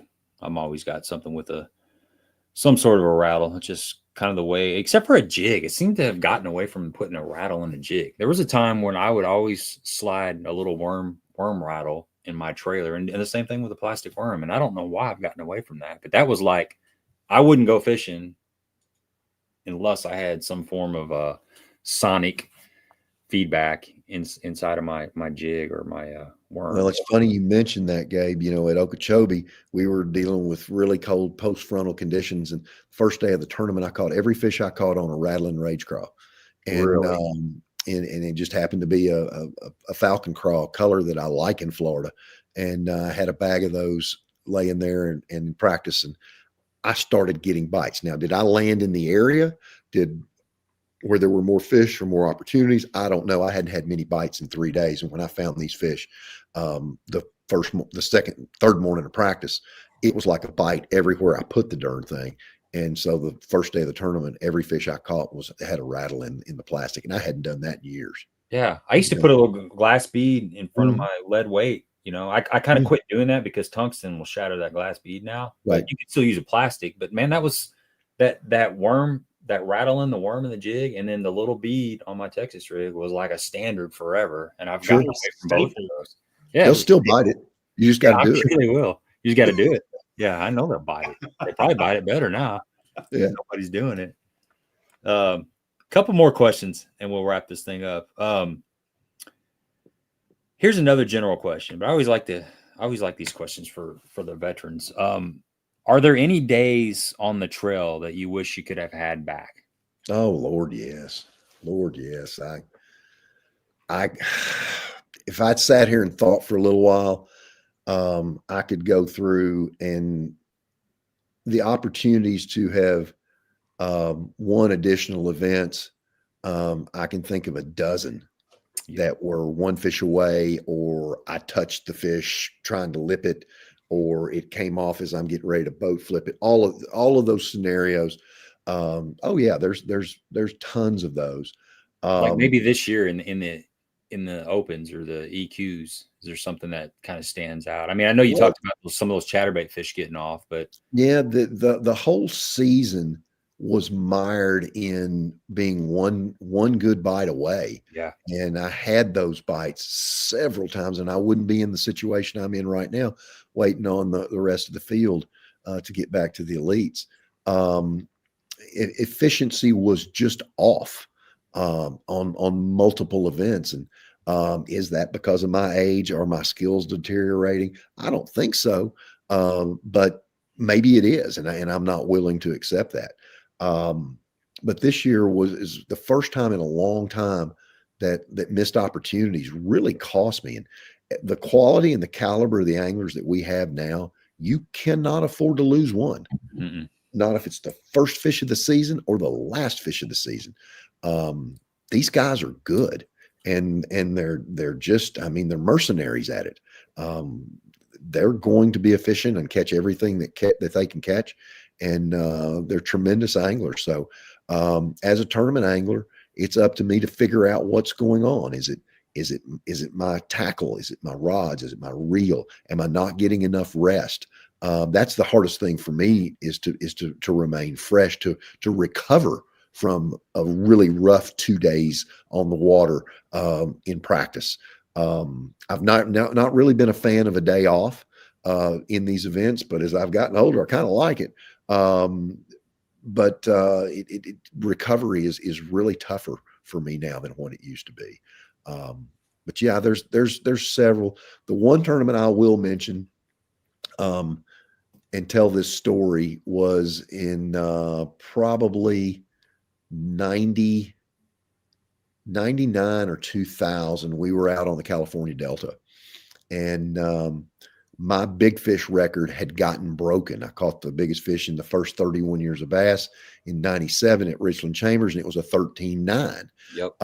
And that record got broken 2 years later with a 14.9 from the California Delta by Mark Tyler. And I was less than a mile from where Mark caught his big fish in a canal. And it was dead slick calm on the California Delta. And I look up, and a little cloud pops over the mountain to the west, and a little puff of wind happened, and a little bit of ripple started. And I reached down and grabbed a spinnerbait, and I made about 3 casts going down the grass line with a spinnerbait. There was a little jog in the grass. I rolled that spinnerbait through there and one eats it. And I set the hook, and then immediately it takes off and gets mired on the inside grass line. And so I'm thinking, well, this is good. This is a good fish. I can get to him now. And then the fish reverses and goes out and is just clipping the grass as it goes out. I've got 20-pound test line on here, brand new line, not worried about it breaking. And it gets out over the main part of the canal in 20 feet of water. And I see the fish. And this fish would have eaten my 13.9. It was at least 25 to 30% bigger than the other fish. I guess the fish is somewhere around 17 pounds. Could have been 15, could have been 20. I don't know. But it was bigger than the 13-pounder I had just caught 24 months prior. And I get out there and I got him over there and I'm following him with the trolling motor. I just got him hooked up and he's just swimming. And I have this thought pop through my mind. I got you. And then my line went slack. And I'm like, oh my gosh, there's no way that line broke. But what happened was the spinnerbait wire broke on the spinnerbait. And normally when you break your wire on your spinnerbait, you get the blades back most of the time. Well, this time I got the body and the hook. And that fish, I had curled the point of that hook when I hit that big fish in the top of the head, had a Gamakatsu trailer hook on the back of it, and I barely had her hooked with that. And when it broke, the feeling you get when the blue lights come on behind you. Yeah. Well, I had that feeling all the way from California, all the way to drive home back to Kentucky. A gentleman from once in a lifetime fish. Oh, absolutely. And when I caught the 13.9, it curled the hook of the Gamakatsu hook on that spinnerbait. It curled the point of that hook. And my guy just happened to get his hands on her and lift her in the boat. And that spinnerbait fell out of her mouth. So that fish right there would have been an absolute unbelievable thing to happen in one's career when I broke a record and held the record, lost my record, then got my record back.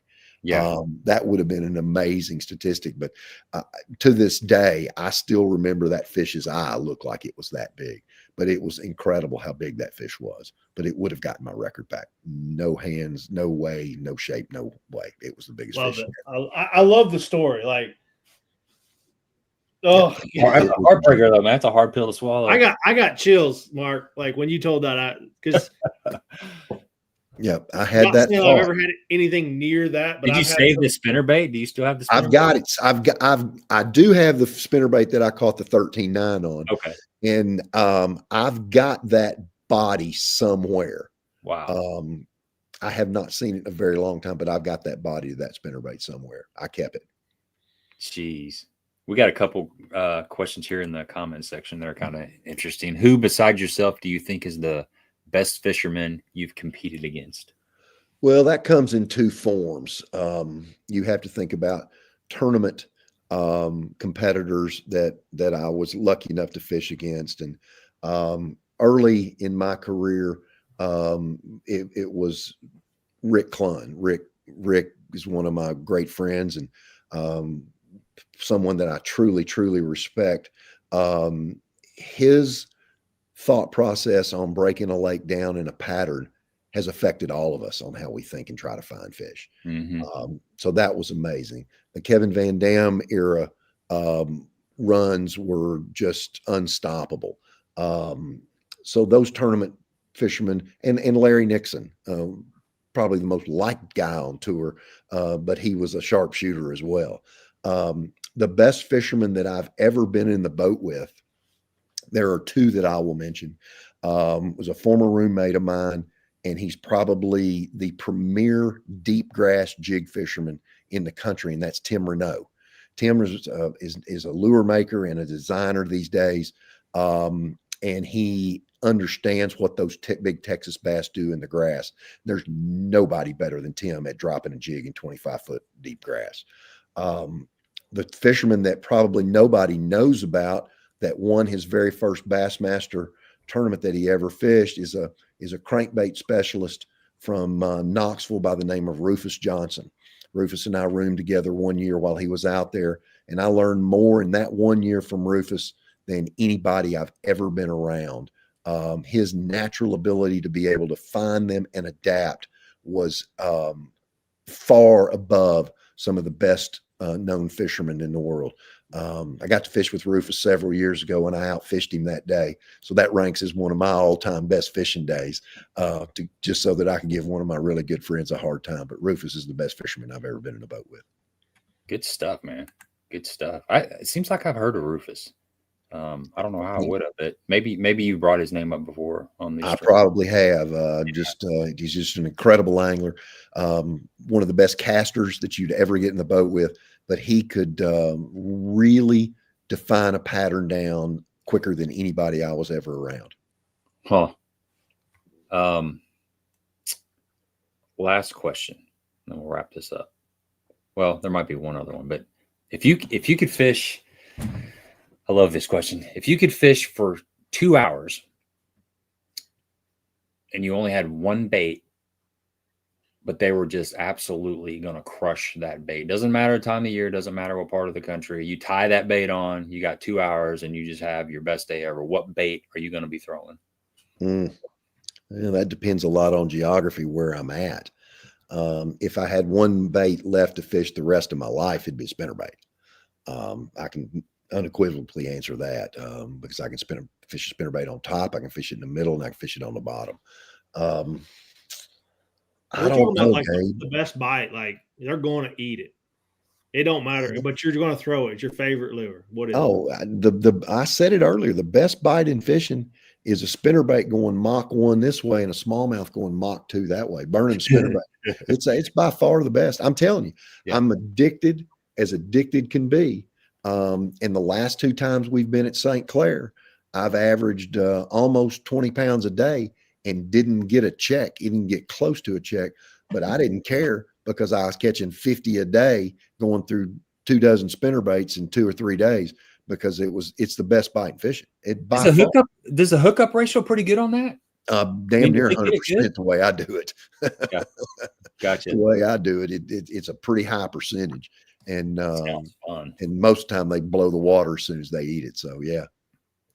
Yeah, that sounds fun. Yeah, I like that question. Do your ribs hurt after that? Oh, everything hurts, dude. Your toes hurt the most because you're gripping your toes on the carpet of the boat just to stay in the boat when one of those big ones eats it. Your cheeks are hurting too from smiling, probably. Oh yeah. I love it. I love it. Hey, okay, one more question. I promise this time. I'm in the market. I'm going to be picking up a couple luge reels. So what? Give me some suggestions on somebody that's just wanting to pick up some maybe budget-minded reels, and then maybe some of the higher end reels. We've got a new reel called the Accel, ACCEL, and it comes in great gear ratios. It's a good-looking reel. It's a silver reel, kind of a grayish silver. And it's new for this year. The Accel combo is coming. So it is a budget-priced reel that has a great drag system, great casting ability to it. That's one that I highly recommend for everybody to look at just because it's in a great price point.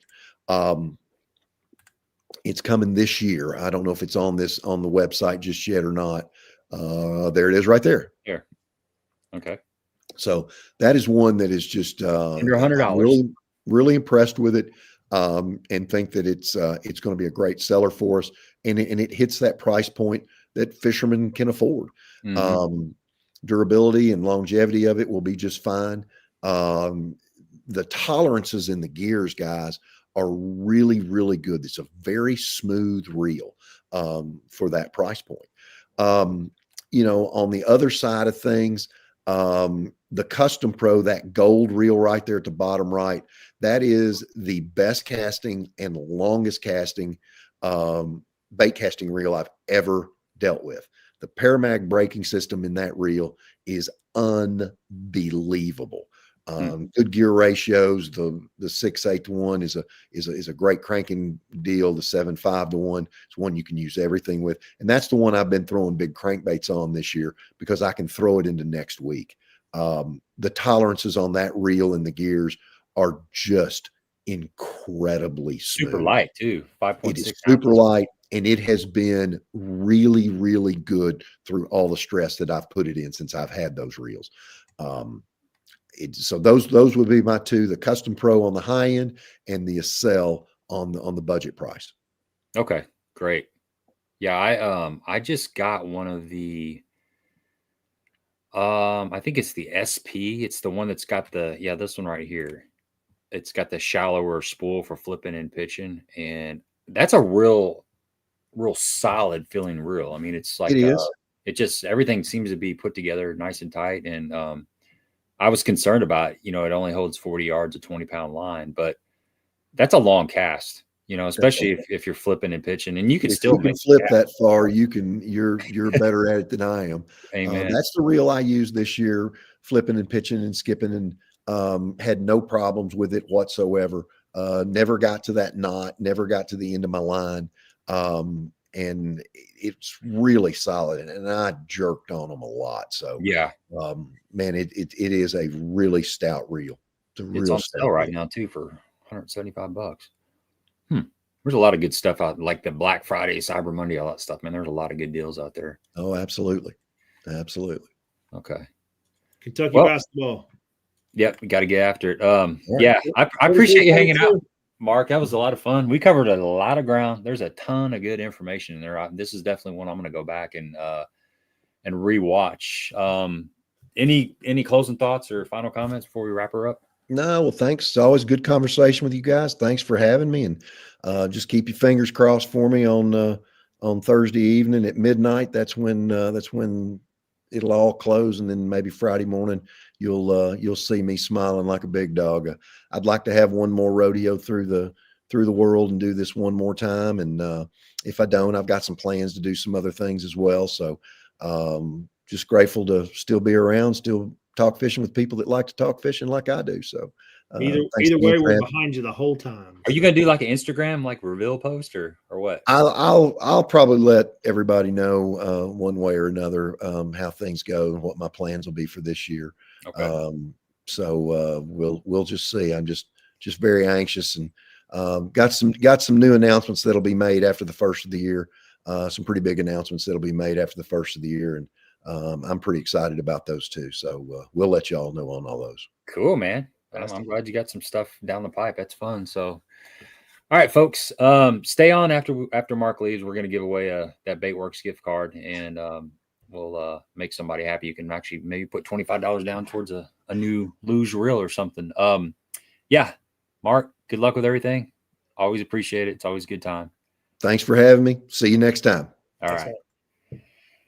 Good stuff, man. Good stuff, man. We were rattling off some good information there. Like I said, I'm gonna have to go back there and check some of the stuff out. Damn, Kentucky basketball got us. Yeah, I was gonna ask him about that 13.9-pound largemouth.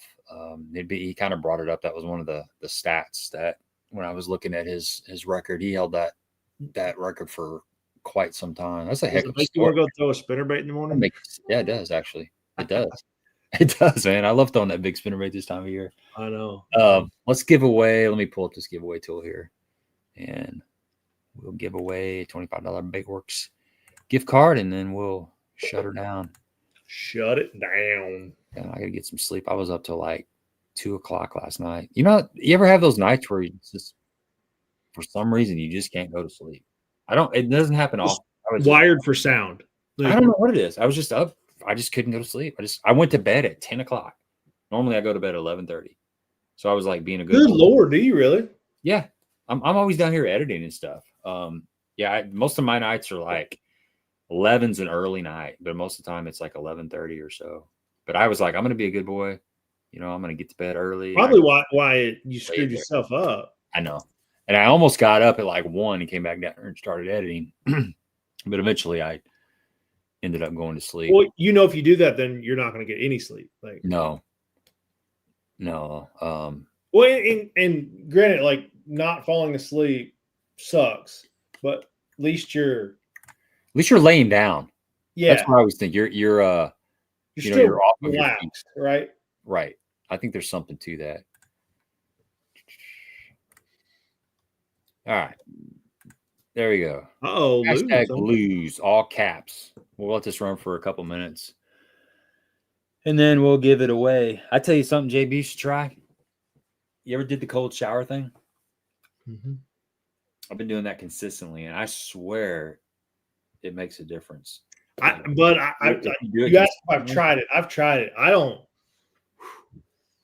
So I think I could do the cold plunge. The cold shower, I think, is worse.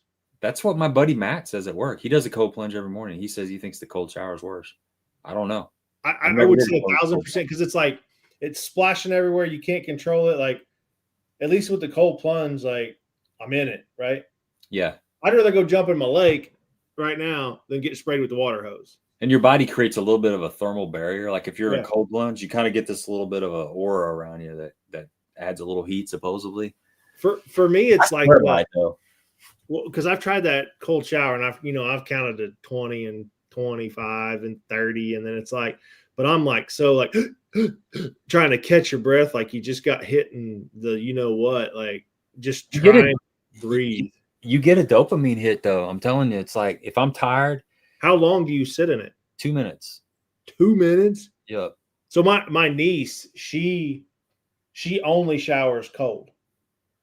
No, I don't do that. I take a regular shower and then I hit the cold and just. She's like cold water, and then the whole time she's just. Not unless I'm like camping in Montauk and the warm water's already gone because I'm late to the shower house. That's the only time I'm taking like a start to finish cold shower. Yeah. Anybody out there? Yeah, you guys tried it? Cold shower? If you haven't, try it. I might do it in the morning. This time of the year, it's tough though too because you're getting ready to walk out in the cold. No, it gets colder. The water gets colder this time of year. In the summer, it's not as bad. But right now, that water's freaking cold. It's dropped like probably 6 or 7 degrees. And you're in well water too, aren't you?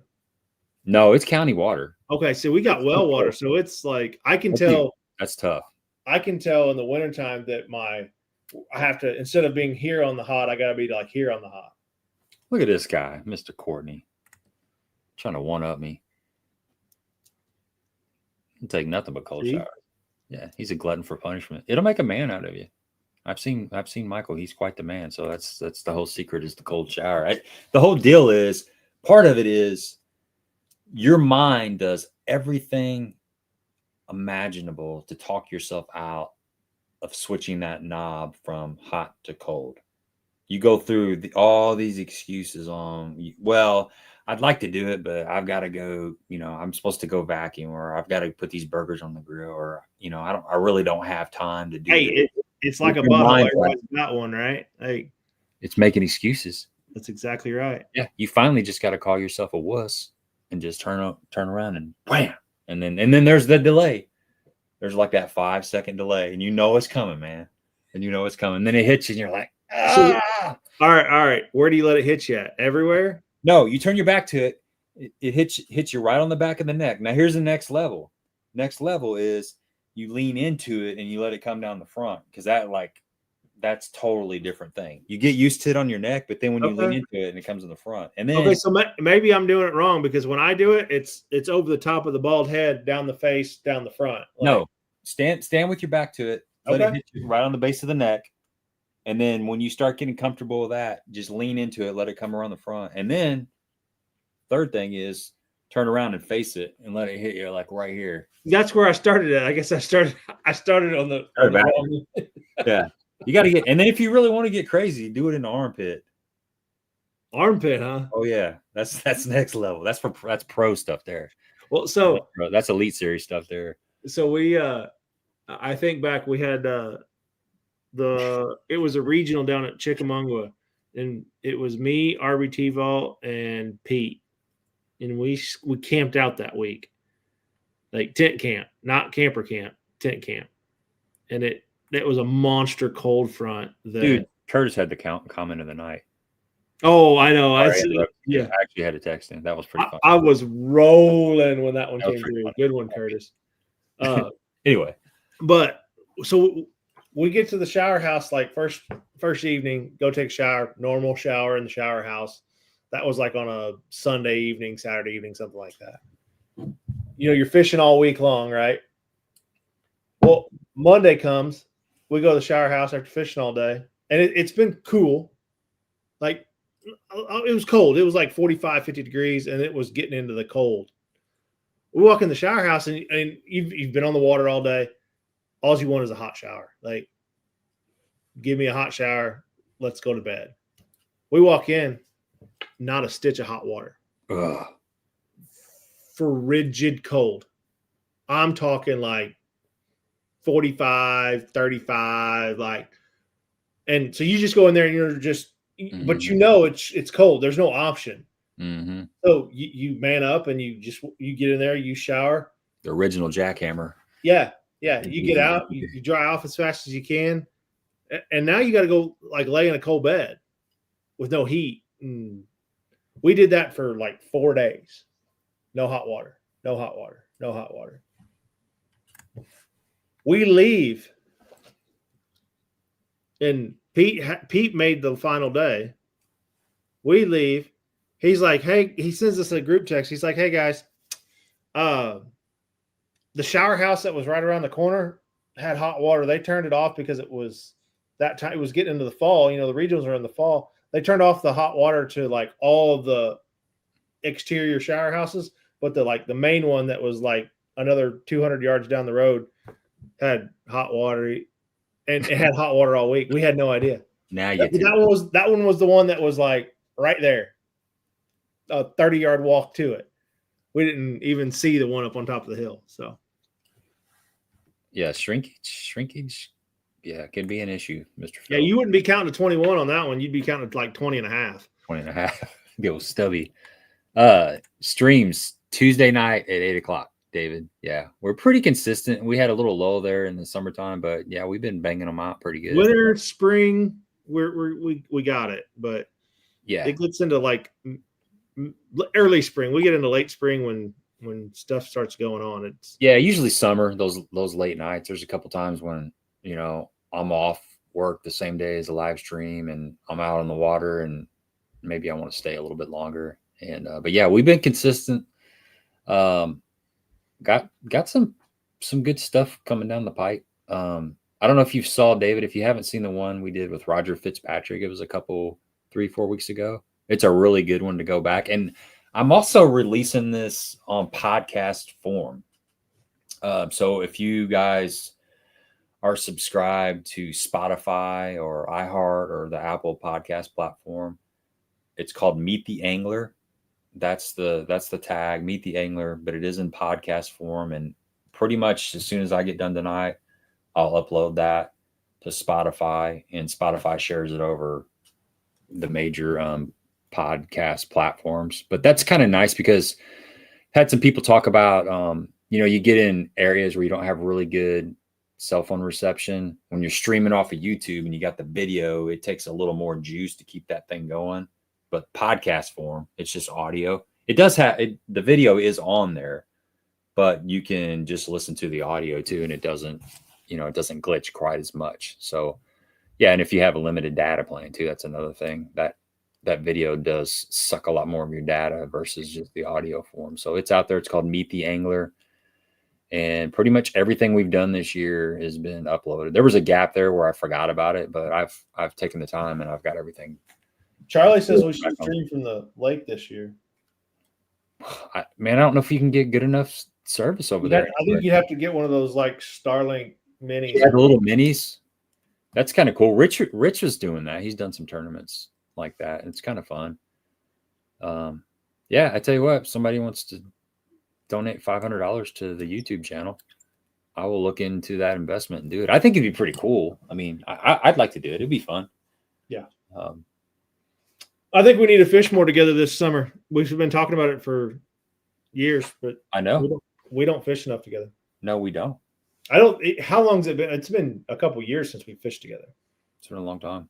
So I'm bad about not fishing with people. I just end up because I kind of go at a random time. Sometimes I leave at 7. Sometimes I leave at 9. So I got to go fishing with Doug. Doug and I went over to Egypt. I just actually finished that video. We had a really fun day, man. It was fun. He was wanting to learn how to shake a minnow, and we got offshore. And this sucker right here, this Yamamoto 5-inch hinge minnow. I'm serious, man. It's a juice, huh? It's a good one, man. It's got it's got these little flanges on there. So it's a good beginner's minnow.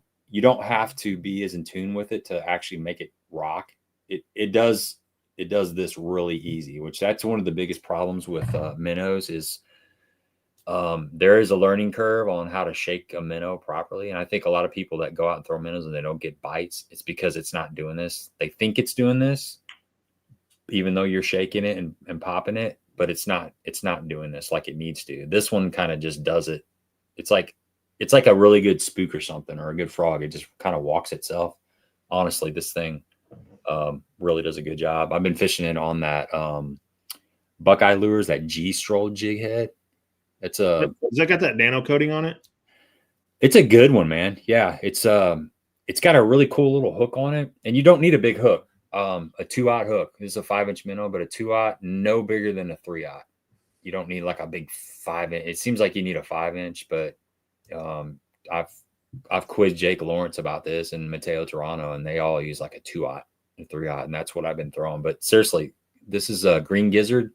If you got this, is a time of year where this minnow really comes to life. If you haven't experienced the minnow fishing, just buy a pack of these. Trust me, this is it's been really good. Yeah. What'd you say? You said it was a Buckeye, right? Yeah, the Buckeye G-Stro is the jig head that I've been using. Buckeye Lures G-Stro head. I got some. It's got it. I'm gonna do a video about this because I had a pretty good day where I was out there catching it. I'm gonna do a really detailed video. I've got all the.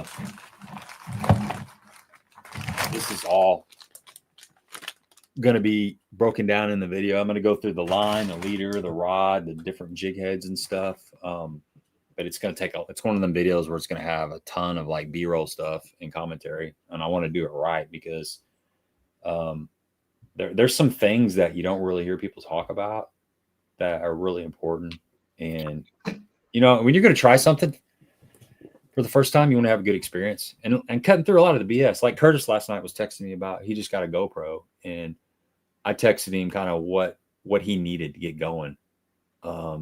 Because I've wasted a ton of money buying stuff that I don't need, or buying stuff that's like inferior because it was a little bit cheaper in price, and you end up buying multiples and it still doesn't work right. That's kind of what this minnow video I'm going to do is just, I don't know. I feel like you spend more money buying trying to save trying to save $1 here or $1 there, and you don't have a good experience because you spend more money because then you go back and you buy what you should have bought the first time.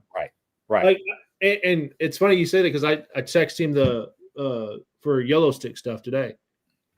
Like, that was one thing that you and I had talked about at length. Like, I was going to make one because I'm fairly handy with stuff like that, and you're like, just buy it. And I'm so glad I did. Like, you plug it in, you go, you don't have to worry about anything. Like, it's expensive, but I've got 2 of those, and I have had no problems. And you know how often I use them. I use them all the time. Every time you fish, you have one in the boat. Yeah, it's like $115. Yeah, I've had the first one I've had it for like 6 years. And it's white now. It's not green anymore. Yeah, and it was a good investment. It's well worth it. I've got 2 of them, but that's one of those things where I tried a bunch of different things before because I was a cheap ass and I was trying to save money. You know, I rigged up I had like a nav light that I had a cords running down it. Yeah. And I had something taped on the top of it that would hold a camera. And then I had another contraption. Basically, like you said, I ended up spending the same price as that power stick. And I should have just bought the power stick right off the bat. But that's kind of what I'm getting at with this minnow video. I'm going to try to like just shortcut some things. And and that crap's expensive too, man. Like, I've got, I don't know how many thousands of dollars I've gotten damn tungsten heads. Yeah. Well, that's another thing with that I was going to talk about. This right here is the head I was using for a long time with that shad shape. You got to go back to the big screen button. We can't see. Okay, we'll remove this for just a second. We'll draw. But this right here is it's a Big Bite Baits pendulum head or pendulum head, and it's a cool head. It's got that. I like that style of hook. You know that The what do they sickle call it, like style? a sickle style hook? Yeah, and it's got a little swivel right here, so it rotates, which is Oh, kind of okay. cool. But here's the problem that I've been finding: this style keeper, Yep. the wire keeper, it tears your minnows up, it tears your swim baits up. So that's another tip that I was going to put in that video is taking pliers and bending this down. If this is your favorite jig head and you want to use that, or you don't have anything else available, it's the same thing with a chatterbait. You don't need all that. You really don't. You really just need a little bump. You can even bend that thing flat and then just super glue it. But that thing right there is it's a problem. A lot of these minnows are like this piece of plastic's like $2. You start taking like a Sakamata shad, these are like 2 for $13, like a 6-inch Sakamata, or they're super expensive. So you don't want to be like, you don't want a 1 fish to 1 bait ratio. You want to do whatever you can. That Buckeye lure G-Stroll that I was telling you about, that jig head, it's got the traditional like horn keepers. Hmm. I caught like 10 or 12 fish on each one of these with that style. But if I was using this style with that wire keeper, Rip it to shreds. 1 or 2. And you can bite it off and get another fish out of it. But if you just use it just like that, it's like 1 or 2 fish per bait. If you crimp it down, you're going to get a couple more. But if you get a jig head that's got just the lead keeper on it, it's night and day. So that's a learning curve thing that I've learned. That goes back to like the same thing you talk about. Like I used to make my own flipping hook keepers. Like I take a piece of like 25-pound mono and tie it on, whip finish it on, because I did not like the metal keeper or the plastic keeper that was on it, because the same thing, like you put it on there and it doesn't, like you said, it doesn't take a lot to hold that bait up. No, it's like I don't. But it takes even more for it to hold up when you destroy the bait, because you've ripped the piss out of it. If you've just got it in there with a piece of mono, it's going to hold it, and if it falls down on that mono, it's not going to rip it in half. Right. Yeah, it doesn't take. You like you said, you can just take some thread. You could take thread and put on that, and it would hold it on there. That does a pretty good job. It doesn't have to be super aggressive. I was trying to find one of the. I don't have one down here, but the old Cumberland Pro Lures underspin. It just had like a little nub on there that you just slid up on there, and that, man, it worked great. So, do you ever super glue your minnows on? Sometimes I do. When you're down to your last one. Yeah, because you gotta set it down and wait for it to dry. I got some pretty good glue, and I've used it a couple times, but sometimes. Then you get the get glued to the side of your boat or something. Let me pull this back up and let's draw for it. We'll draw it. You're talking about going to bed at 11:30, and you're like already an hour and a half past my bedtime. So, yeah, Mr. Cold Shower. Congratulations, awesome. Talking about cold shower, I got the heater running in here. I'm sweating right now. So, yeah, I got a little space heater, and this room's pretty small, so it doesn't take much to heat this up. I was sweating here last night. I had to shut her down. I'm sweating right now. I've had mine running since we started, but it was like 62 when I walked in here. Cool. I'll get a hold of you, Michael. Send that over to you. Get you some hinge minnows. You're out there shaking that minnow on Kentucky Lake. It'll work for you. Trust me. Green gizzard, rainbow shad, or what's this other color? Yeah, here's rainbow shad. Before we wrap it up,